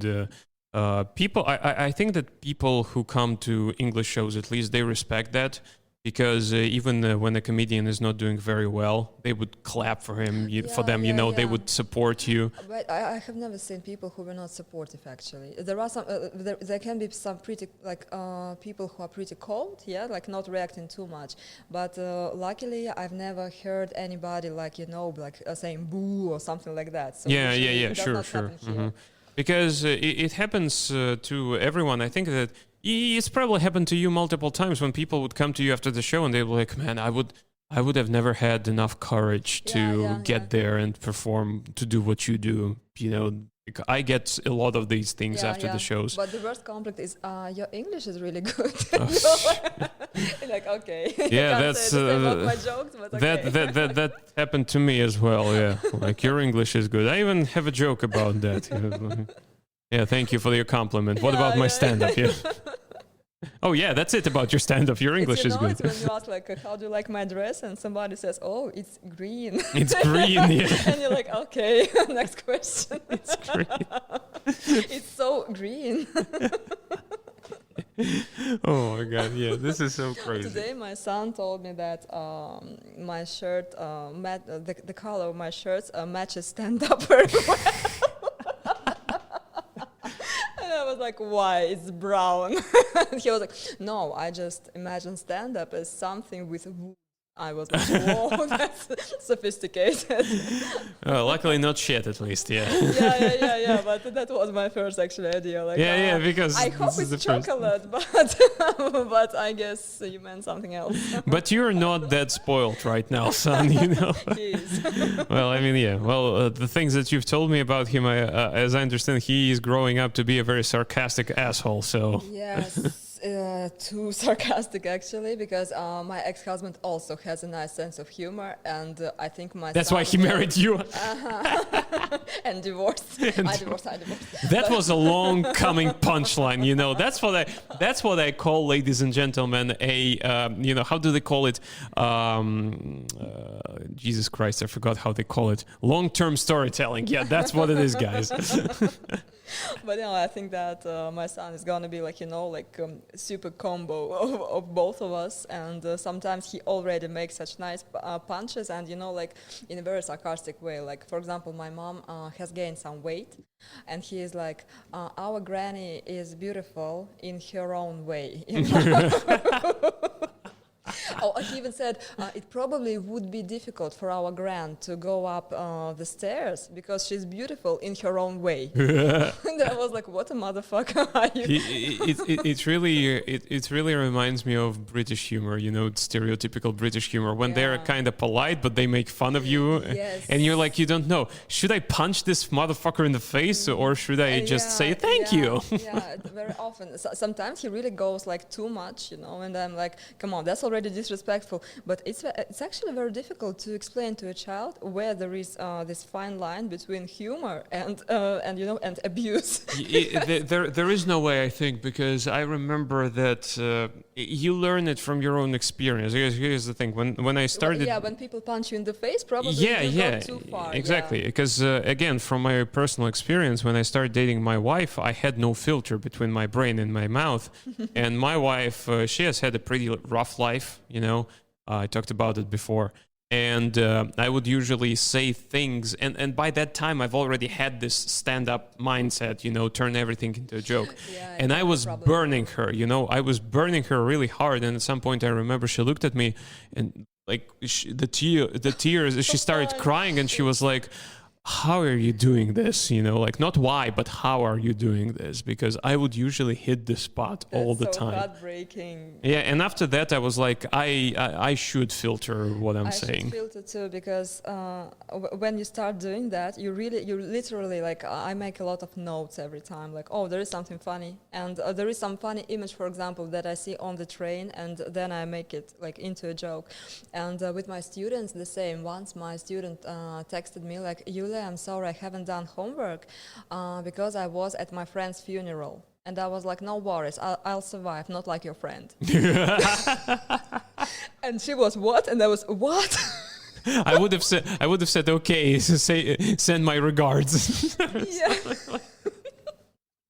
And for some people it's okay, but for her, she was like, what? And I was, why did I say so? Like, she's not my friend or something. Yeah, like I should have done it just at stand up, but not saying to her after a funeral. Yeah, saying to a person, oh, no worries, I'll survive, not like your friend. And she, yeah. It's sometimes too much, but with some people it's okay. But some people really can get so hurt, and you should. That's why usually I choose friends who are hard to offend. Yeah, exactly. So on the topic of actually, you mentioned your part of your profession, yeah, teaching English. Have you? I teach English as well, yeah, and I wanted to ask you this question. Do you have this thing when you come to an English open mic and you see people get on stage? Do you have this nerd who sits in your brain and like, motherfucker, use the correct prepositions? Yeah, of course. That should be in present perfect, not past simple, asshole. Yeah, do you have this? Like, yeah, how nerdy are you when you listen to comedians performing in English? I'm nerdy when I listen to any English, actually. Of course, it's like some prop deformation, yeah, because anyway, I'm used to correcting mistakes. That's exactly what I get paid for, yeah. But I teach myself to be more tolerant to people in general, because it's not just about mistakes, it's about everything. For example, I used to argue a lot with my dad about politics. Not the smartest decision in the world, I guess. Exactly. And we had such heated arguments. Sometimes, I just got out of his car, like crashing the door like that. And then I realized that we have been arguing for several years already. Nobody has changed their minds. So, and I was like, maybe it's time to stop. And now I do my best to avoid these conversations. He sometimes tries to provoke me, like, your Navalny was sent to prison. And I'm like, like, the weather is nice, It's actually very interesting because the only time that my wife and I argued for 3 years that we've been together, once, and that time we almost killed each other, but it wasn't about our family life, it was about English. So here's the thing, she... Exactly, yeah. So where does she know English from? She has been studying English ever since grade school, and she had very good teachers, and she works at a Japanese company, so she communicates mostly in English. Yeah, so her English is perfect, let's say. And here's the thing, but she is more of a, not supporter, she prefers British English. I prefer American English. That's the difference, yeah? Let's say grammar is British, I have British grammar, but the pronunciation, the accent, and everything like that, it's American. I guess you can tell by the way I talk. And here's the thing, that affects my teaching as well. At one point when it was my second year of teaching, full time, and we are talking to each other, and I'm like, and here I'm explaining to them the word squirrel, and she was like, what did you just say? Like, I'm explaining to them the word squirrel, and she says, no, it's squirrel. I'm like, well, I've heard people pronouncing it as squirrel, and I pronounce it as squirrel. And then she basically told me, look, you're a teacher, and we are teaching like British. So it's your choice to pronounce it American style, no problem, but you have to tell your children that it's squirrel. And then we got into a huge fight because of that. And so we've already said a lot of things to each other, and I'm sitting there, I'm cooling off, and I realized that actually she's right. she's right. And I turned to her and I'm like, honey, she goes like, what the fuck do you need? I'm like, look, I just cooled off. I thought about it, and you are right. I apologize that I was like such an ass. That's a strong movement. You're right. Like your truth is here. And she looked at me like, as if she had seen a little. I want to marry you again. Yeah. She looked at me and she was like, "Can you do that?" Like, really? So that's was the kind of arguments I usually have with my friends. But usually, we start Googling and we send links to each other. Like here, it's used like that. In this song, it's used like that. See, it's really used like that. You're constantly proving your point, of course. Yeah, you want to be the one in the right here, of course. Yeah. Or it can be really, it can be so depressing. When I have had it multiple times. When I was at university, I was taught something very strictly. Like, for example, this difference between stay and remain. Stay is somewhere, remain is some quality, like stay at home, but remain young. And then there is Oasis singing "We Stay Young." and it happens a lot of times, when at university they said, never ever you should do this. But then you actually really see it in movies, it's the thing, I understand what you mean, because, for example, I used to get into trouble with my students asking me about double negations in a sentence. Like, I say that it's not appropriate, and then they watch some... and then ain't no sunshine. Yeah, ain't no sunshine. Ain't nobody coming to mama's house, or something like that. And right now I tell them this, look, just like in any other language, there is a huge... Yeah, exactly, yeah. But still, I think it's pretty interesting. It would be pretty interesting to people. I got a comment actually the other day from a guy who was like, I like your podcast. I kind of learn English by listening to it. And I'm like, well, thank you very much. He goes like, your guests, of course, are fucking weird, but I love listening to that. I'm like, yeah, sure. Thanks for the compliment, That's exactly I guess. the idea, on the podcast. Yeah, and you see, I tell them, look, just like in any other language, it's the same with English. There is a textbook English, and there is spoken English, the way that, because if you think about it, we do the same thing in Russian. We very rarely speak Russian the same way like they give us in textbook. Yeah. You don't say "чтобы," you say "чтобы." And you shouldn't. Yeah, and you shouldn't. And you shouldn't. Like, exactly. Like, you don't do that. Same goes with English, because if you get really nerdy, even the native speakers, even native speakers make a lot of mistakes. Like, for example, the best, for me, the perfect example will always be the difference between prepositions at and in when you talk about a place, Hate it. Yes. Because at, this is very nerdy, because at is when you use a preposition at when you're talking about a person being at some place with some purpose. There is a reason why this person is at this place. And you say in just without stressing the fact that there is a reason that the person is in the place, just the fact that the person is simply by some accident in this place, But it's still in the office, well, at the office you can also say, If you mean that you work there, you put this meaning behind it. You say at the office, but if you're just saying, that shit was lying in the office, then it can be in. Native speakers make mistakes all the time, And you shouldn't be so serious about that, because I worked as an interpreter at some I don't know, events, some exhibitions kind of, and I listened to people who do business worldwide, but they were from Italy, from Chile, and they make mistakes a lot actually, but it's very easy to understand them, and it really doesn't stop them from being good businessmen and from speaking to people in English. Of course. So they meet a lot of articles or use their own articles, or they make some grammar mistakes also, like with tenses, but it's okay for them. That's exactly what I tell my students, because very often when you're too strict and when you say like you should never ever do that and this is so bad, so people just get afraid of speaking, and that's the worst that you can do. So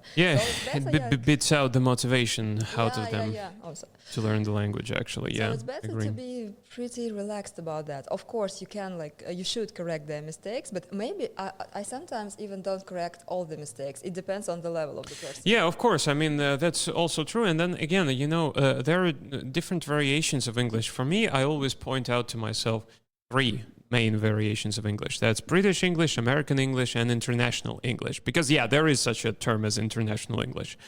And Egypt, Thailand. yeah, exactly. But there are some very harsh differences, for example, between British English and American English, for example. I usually follow the British grammar, yeah? Yeah. I usually follow British grammar, but American pronunciation. So, and in British English, yeah, and as I would say, yeah, also I would say, for example, the phrase, I've just seen her. Yeah, but in American, I just saw her. Yeah, that's the thing. Like, it's simpler, it's easier. The American grammar is easier, and they don't use present perfect. They prefer using past simple. Yeah, and that's that actually ties up to a very funny conversation I saw a drunk American and a drunk British guy have. And at one point, they started arguing about the language, and the British guy looked at him and he was like, we gave you our language and you butchered it. Like, and I had a funny thing, like a funny situation in Thailand. I wanted to go to some garden, and I came up to somebody and said, like, could you tell me where there is the bus to, like, some miracle garden? And he was like, what do you need? I was, miracle garden. I was trying to pronounce it, like miracle garden. And he was like, what? And I was like, oh, garden. Garden, yeah. Garden, yeah. And I was like, fuck. I teach every time, never say r, yeah. So, but it's like garden. Yeah, garden is okay. The same with like Wi-Fi, Wi-Fi, yeah. Wi-Fi, okay. exactly. And being a teacher, it's hard. Where is the nearest shop? Sorry, where is the nearest shop? I don't understand. Where is the nearest magazine? Okay, I get it. Yeah. Yeah. And when you are a teacher, it's heartbreaking because you really have to, downgrade kind of. Yeah, like, okay, I will speak. It's so ordinary people. Look, it's so difficult on my throat, especially because when I teach people whose level of English is not that great, yeah, speak slower. I speak clearer, yeah, and I have to pronounce every single word like this. You should. And by the end of the 90-minute lesson, my throat hurts. Like, really, it's very difficult for me to talk after 90 minutes of such conversations. Like, but actually it puts a lot of pressure on you because you speak like with a retards every time, but you understand that it's actually natural. Yeah, people can't get everything when you speak faster, and it's really funny. Like, I said that. Exactly. Like, fuck. Exactly. Yeah, and speaking of languages, we have a few more topics to discuss here. Yeah, so speaking of languages, like Spanish. Yeah, exactly. You not only speak Russian and English, you also speak Spanish, and you also do stand-up in Spanish from time to time. This is very different because we hadn't had a Spanish stand-up in Moscow, in Russia in general, up until the end of last year when Sergio Garcia had already been a guest at this show. He kind of pushed the idea, hey, there is a huge Spanish community, in Moscow. Not only Spanish people, Mexicans, guys from Chile, America, South and Latin America, and maybe they would be interested in Spanish stand-up. And he did one show, and then more and more and more. So now it's regular, basically. And so how different is that? We talked about differences between the Russian and English stand-up. What about Spanish? Yeah, Spanish is different for me, but not because of Spanish itself, but just because I have a less practice of Spanish. And for me, that's the most challenging. Because if Russian is my native language, English is something where I can navigate. Even if I forget some word, like, no problem, I will find something to substitute.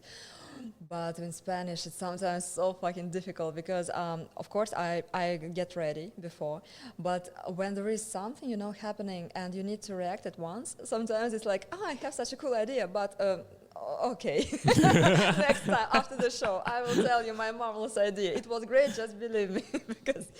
But first I was invited, and Natalia told me, like, the audience is very warm, and it's actually true because I think like Latin Americans are very, festive, relaxed, and they are not so, I think they're not so demanding because actually Spanish. I think they're just happy to have a Spanish stand-up show. Yeah. In Moscow, that's something that you really don't expect. Yeah, when you come here, so it's very cool. It's very cozy. But for me, it's challenging just because of the language. Because sometimes, I'm like a retard, like understanding like a dog. Yeah, but I can't say something, and it's really because. I used to speak Spanish just like English, but then I haven't had enough practice for a while, so I really need to trigger this kind of mechanism, in my brain to remember it more. Mm-hmm. But yes, it's okay. Is there any? Are there any other differences like that you've noticed between English, Russian, and Spanish in particular? Like maybe I've noticed this. I've noticed that not all the jokes in Russian can work in English. Yeah, What for about sure, Spanish? for sure. Is there also this difference? I think for some reason in Spanish open mics, like people speak more about some language things, about some swearings. Although in English sometimes we speak about that too, but in Spanish it's a kind of common topic. Like maybe because Spanish, the way it sounds is more like Russian, and maybe it's easier for them to pick up our swearings and for us to pick up theirs. Actually, they have a lot of swearings. That's what I love about Puto, that's the only thing I know. Yeah, but it's puta. It's Puta. she. Okay, Yeah. But because in English I don't know so many swearings, but in Spanish I mean that I don't think that there are so many common swearings in general. But in Spanish they have a huge variety. It's like in Russian. You can. Oh my God! Yeah. And there are options. You can say the same, convey the same idea differently. Look, sometimes I've heard such swearings in my life. Like I remember once my dad was driving and I was with him, and at some point, like the guy kind of was breaking the rules, and my dad looks at me. He goes like, "That guy is like a pizdakryl." I'm like, "What? What does that even mean?" Like, I mean, like you've just broken my brain. Like, what is that? I think I heard this one. That's the problem. Probably you were breaking the rules and my dad shouted at you. I just come from the Moscow region. Yeah, okay. We have words like that. Welcome to Istra. Much better than Istra, by the way. But the best Spanish swearing was, if you translate it into English, I'm not even sure they say so, but our teacher said, told us this swearing, and I loved it. It was like, buy yourself a forest and get lost there. Buy yourself a forest and get lost there. What the fuck is that? It's like fuck off, but very gently. It's like it reminds me. You can paraphrase that to suit Americans. Go to Iraq, drain all the oil, and drown yourself in it. Like, yeah, but that's not bad. That's a good death. In oil. Very rich. Cheap, I wasn't able to convert this oil into money, but still I'm rich. Yeah. It's black gold anyway. Exactly. Yeah. But as for other differences, we also have a huge difference. We have this improvisation part at the end, because we don't have so many comedians and we have to offer something to people. We can't just perform for half an hour, right? So we have this beautiful game, Sex With Me. You know this one, yeah? Yes. Yeah, for those who don't know, it's like you say sex with me is like, and then you choose some category, some of the guests chooses, like for example some drink, yeah, like sex with me is like coffee, it's like strong and black. I don't know. I don't know. Not for example. And talking about dreams, yeah. Yeah.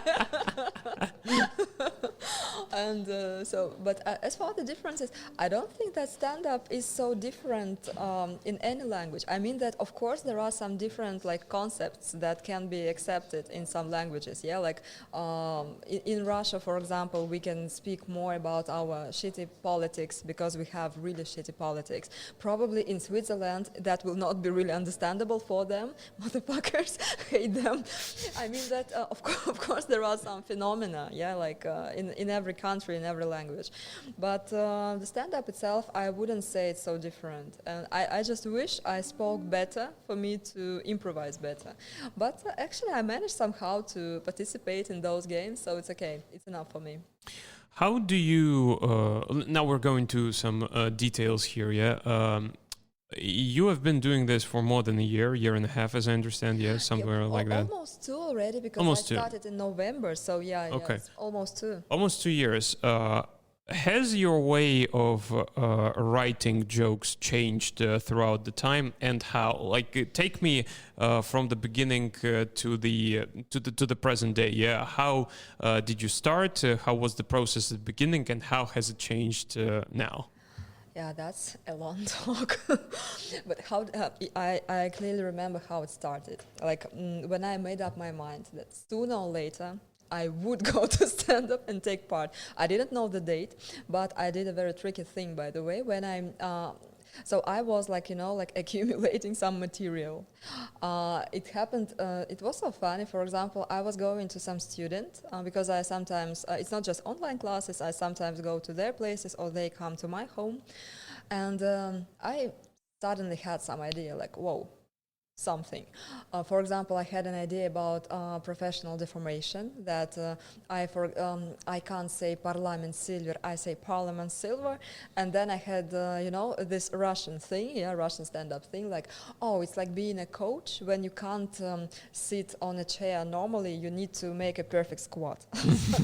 So that was the level of writing at the beginning, because I just had exactly what I was speaking about. That's why I'm not judging this friend of mine, because that's exactly what I did. I just know how it works.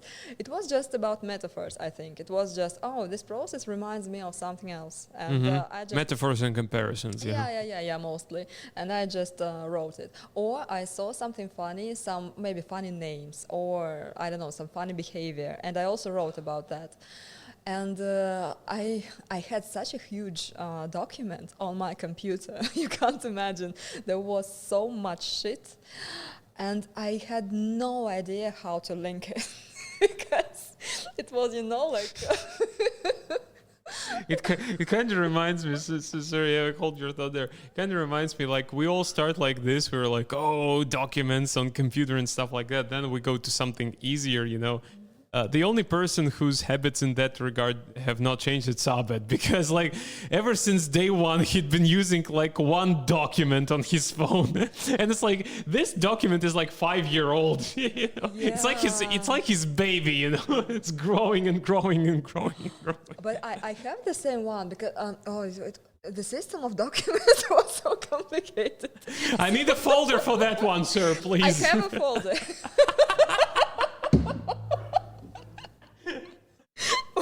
A real one, by the way. What's wrong with you? Of course I have a folder. Somebody doesn't, I don't know. So first it was like a mixture of everything, and I was like, okay, now I should make a performance out of that.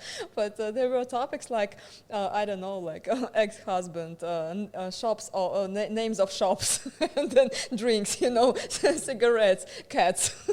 It was very hard to find some central idea. Then I went to some basketball game, and they were screaming out some strange words about the Soviet Union, and I thought, oh, so funny, let's write it. And then I was like, what can I possibly do with this shit? Because they were like chants about Red Army, and it was so funny in 2019 or what year was it? And you understand, the scale of catastrophe. And so then I started to group them, I had like number 1, like private life. So number 2, religion. Number 3, like dentist. I don't know.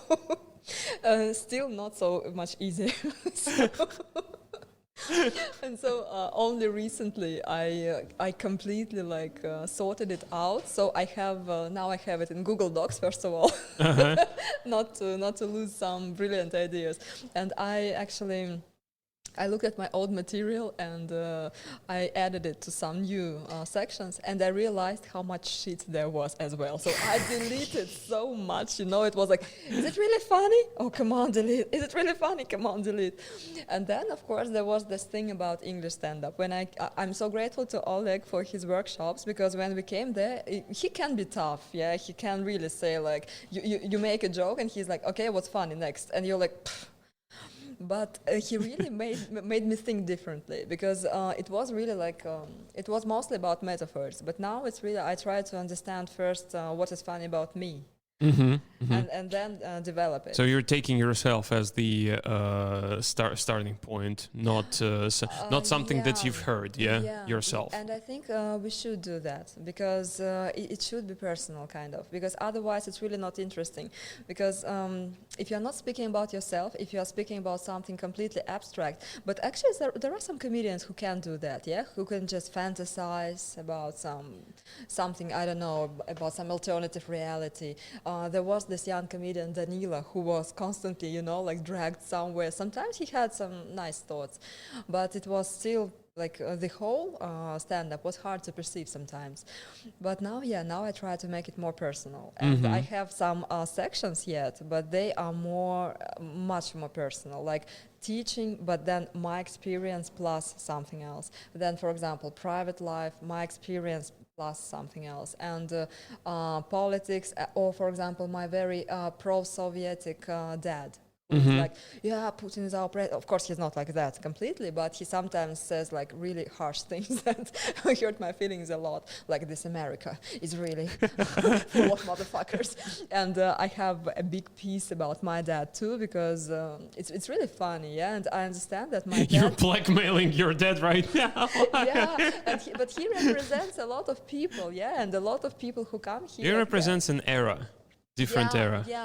And the people who come here definitely have some of, if not parents, then some relatives for sure. Oh, definitely, yeah. Yeah, and those people who watch TV a lot. So he represents it, and it's funny, but it's completely different from just saying metaphors. It's just there is some image behind it. Yeah. Okay, and to finish this off, because we're running out of time here. We definitely will do it again, because there are so many topics I want to discuss with you. But still, I wanted to finish this on this. In a lot of countries, when we talk about stand-up, usually the criteria for kind of making it as a comedian is to get on TV. And here in Russia, we also have a couple of TV projects connected to stand-up. The most popular one is the Open Mic on TNT channel. And the latest audition, the last audition was a couple of months ago. In March, And you actually took part in that. Yeah. So, and everyone is talking about, how great it is, blah, blah, blah. But nobody actually realizes how much of a hell it is if you want to try and take part in this. So can you take me through how you applied, how it went down, and what was in between all of this? It is interesting, actually, because you have no idea when you just apply for it. First of all, there was around 1,500 people. Wow. That's just to begin with. And it was supposed to be during 3 days, and it was extended to 4, because, of course, it was impossible to listen to everybody. And people were supposed to get 3 minutes, but a lot of people got 2 or 1, or somebody was like, discharged just like that. I don't like the way you look. Fuck off. Usually they said something about their name, like, my name is, and they were so funny, and the judges, the jury were like, okay, enough of the name thing. Or sex, my sex is shorter than this 3 minutes, and they were like, okay, thank you, next. Usually jokes like that. And I really, I've never made jokes about my name because there is nothing interesting about it. But before, I never thought that it was such a bad idea to joke about your name. But if you go to a festival like that, your joke should never start with your name, for sure. For them, it's like, it's like a trigger. It's, they hate it. So if you start with a joke about your name, probably you will not even get your 3 minutes. Probably because they're looking for something special, not the a routine stuff that they've heard so many times before. Yes, so you shouldn't speak about stand-up time. Sex time, but I think that's pretty obvious. That's my personal pain, I guess. I have said so many times about that. Your name, for sure, is not the right topic at all. So you should really find something more interesting. And then, but my idea was that I would go to this festival in March. So the whole winter I was getting ready for it. And then I went to a lot of Russian stand-ups. After that, I stopped going to Russian stand-ups because it takes too much out of you. You should look for guests because you should bring people to bars. And at the beginning, your friends are very excited about going there. But then, of course, they're like, maybe there is something else, not stand-up, for tonight. So after that, I really stopped doing that. But it was a nice experience. On the one hand, but for you to understand. On the other hand, I don't have friends anymore. Yes. When you just register, the problem starts there because it starts at 8 in the morning. So I came there by 8 in the morning, and it took me about 2 hours to get there because it was the opposite end of Moscow. Okay. It was really long, a long way, and I was sure that I would have to queue a little bit. A little bit.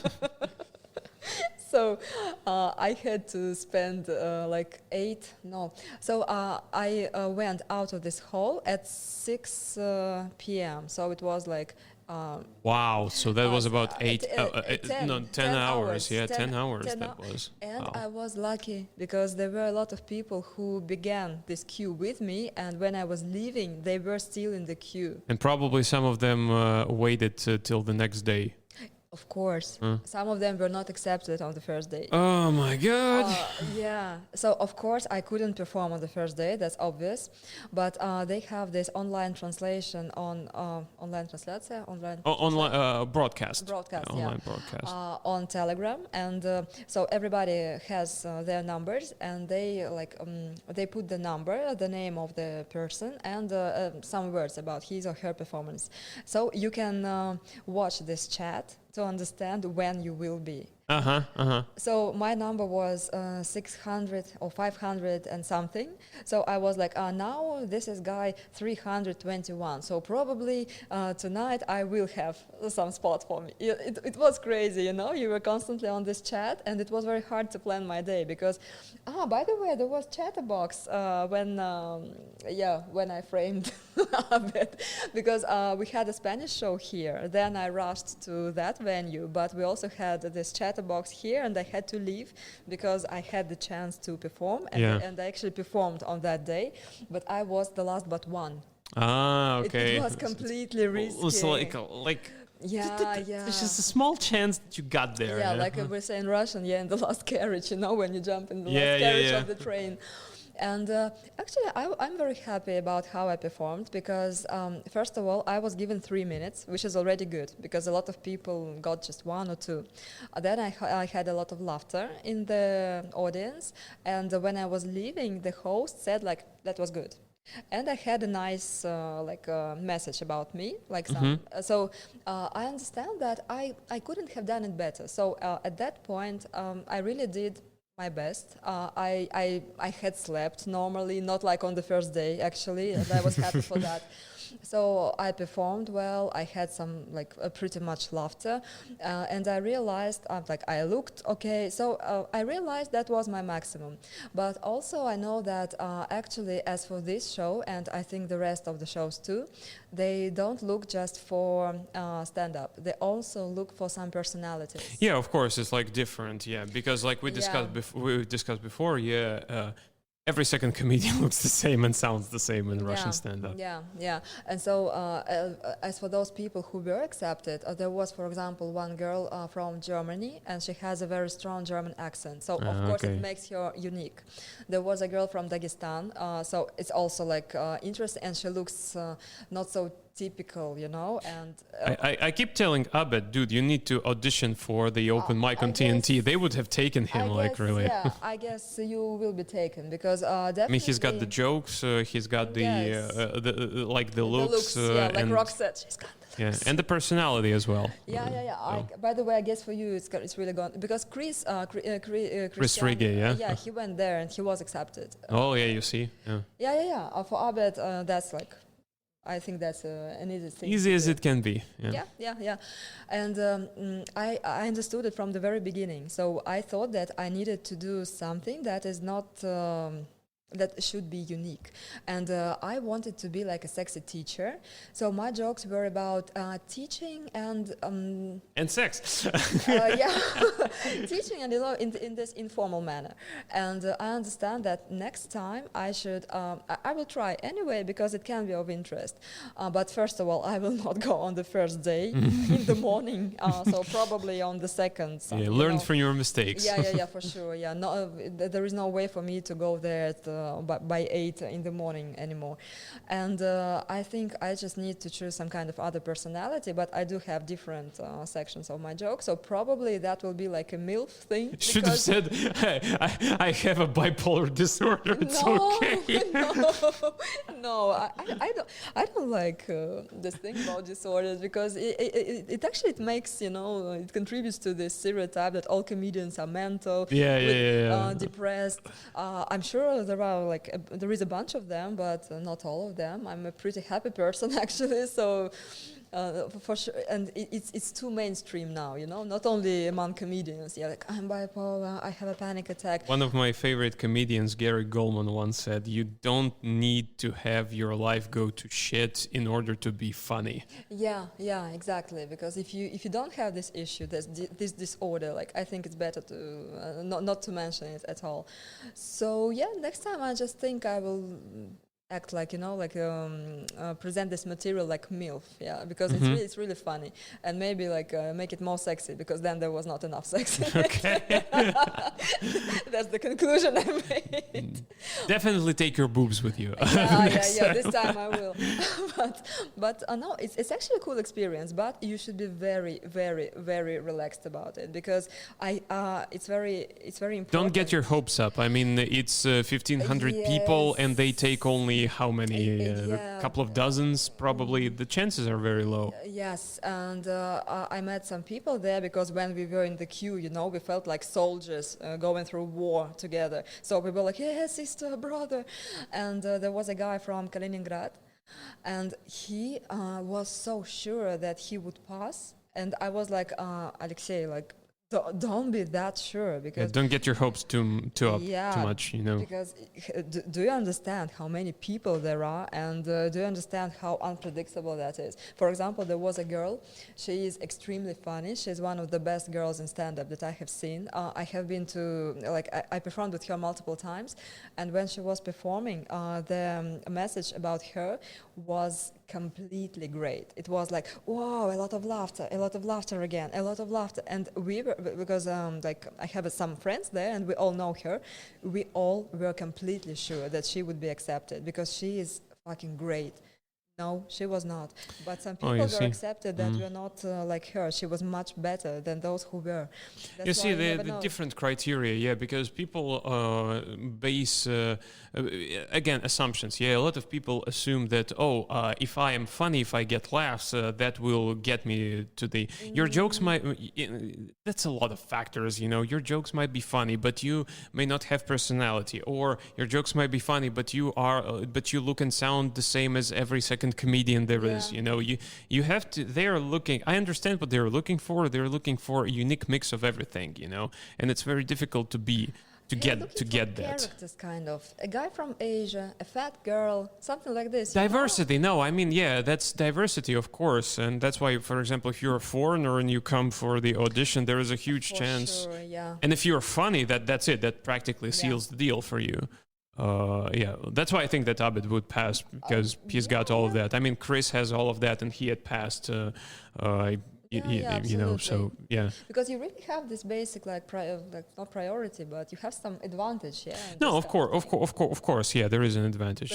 Being a foreigner in Russia gives you already a lot of advantage. I've talked about that before, even about stand-up in English. How it's unfair sometimes that the foreigners who perform in English, they usually use what I like to call foreign card. They just need to say something something stupid with a funny accent in Russian, and that's it. They get laughs instantly. There is no joke. It's not funny, but they said something stupid with a funny accent, and that's it. You know. Because even when you travel, when you speak the language of the people, they treat you much better. It's just psychology. People of course. People who speak their language. Of course, yeah. And Russian is so complicated, and nobody speaks Russian but Russian.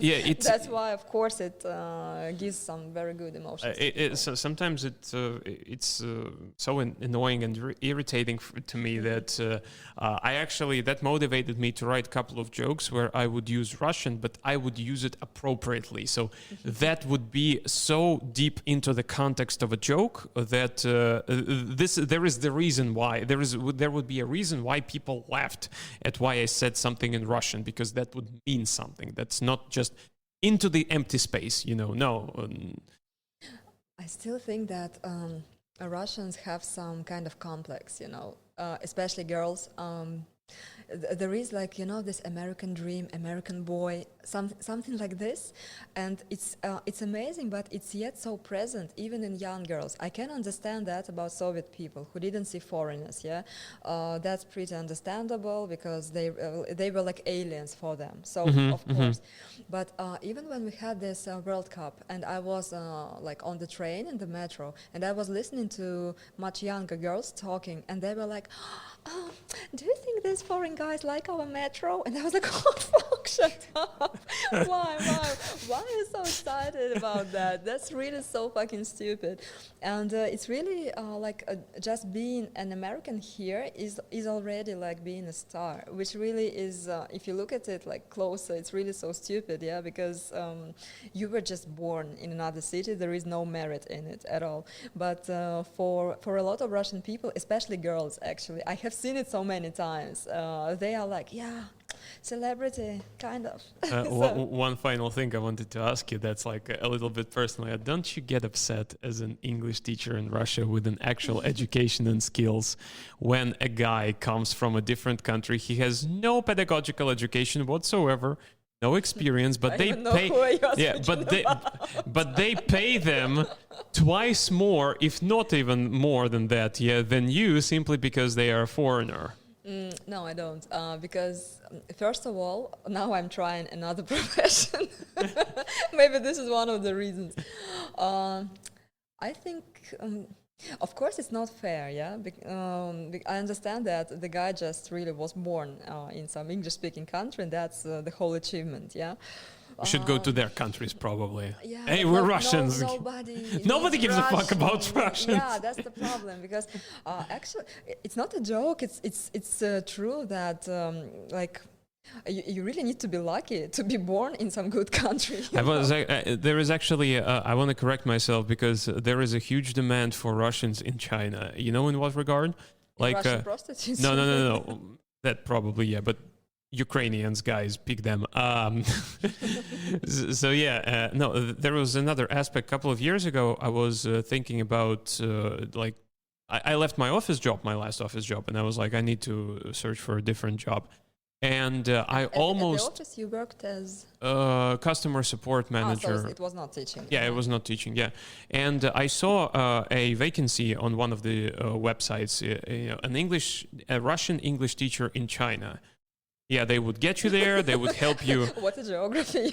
Yeah, exactly. So they would get you there, the agency, they would help you get a job, and they would take a cut of your first salary as the compensation for everything, And I was texting this guy, and I was like, hey, can you please explain to me, why is there such a huge demand for Russians who could teach English in China? And he was like, well, it's pretty simple, actually, because Chinese people want their children to speak English, but unfortunately, because most of the teachers are Chinese, their parents are not satisfied with the fact that their children would have Chinese accent. I'm like, perfect, they would have Russian accent instead. Yeah, that makes like, no sense perfect at all. logic. I'm like, maybe they just chose in the middle, because the English accent is too complicated, so they chose something in between, not Russian completely accent. Chinese, not completely completely Western, yeah, so something like that. Exactly, yeah. But yeah, so of course we're just not lucky to be born in Russia, so that's a very nice end of the interview. But it's like I think it's a fact, yeah, that there are some developed and underdeveloped countries, and we are somewhere in between. So, and of course, if you were just born in some English-speaking country, you already have this basic advantage. I have a student who really wanted to enter some university in Austria. She's so cool, she's so hardworking, she's extremely intelligent, but she had to get ready for our exams. She had to pass TOEFL. She had to get ready for their exams. So can you compare like her effort to the effort of the people who study in Austria and take the same exams just at school? Yeah, So, it's nothing. It's incomparable at all. of course, and of course she failed, but the girl is one of the most intelligent kids that I have seen. And so of course we have it. And again, we have this kind of complex that if a person is from the West, he or she is so fucking cool. So it's pretty logical that they get a lot of money just for being brave. Just for being here. born in a different country. Yeah. But I treat it like normally. I'm okay with that. Well, that's been a hell of a podcast. I mean, more than 2 hours, almost 2 hours, 10 minutes. No, it's been really cool. We'll definitely do that again. So thank you very much for that. And to wrap this up, we have some people who are listening and who might be thinking about trying to do stand-up, getting on stage for the first time. Any piece of advice for those people? It's just about your fear. Like, don't be afraid. Just be prepared to screw it up, you know? No, I mean, it's really so good to know that if you do something, it's not just about stand-up, it's about everything in life. If you do something, you have the right to shit yourself a little bit. So I think it's better just maybe watch somebody who is cool, like us. Choose some other example, please. Of course you can read a little bit, but don't get too much in theory. Just try to do that, but be prepared to not to do it so perfectly. Just be aware that all the cool stand-ups actually come from complete shit, and it's okay to progress. To give yourself some time. Very useful piece of advice, guys. So take that. All right, so thank you once again. Thank you. Thank you for everyone who has been listening and watching this on YouTube as well. Guys, hit the thumbs up button. And if you like the podcast, leave a review on any podcast platform that you're listening this to. So thank you once again, guys. Thank you once again, Julia. Well, that was one hell of a conversation. Hopefully that we'll get to do this again in the future. And for everyone who's been listening to this, guys, it's been a pleasure. So the next episode will be right on schedule next weekend. So until then, take care and see you next week.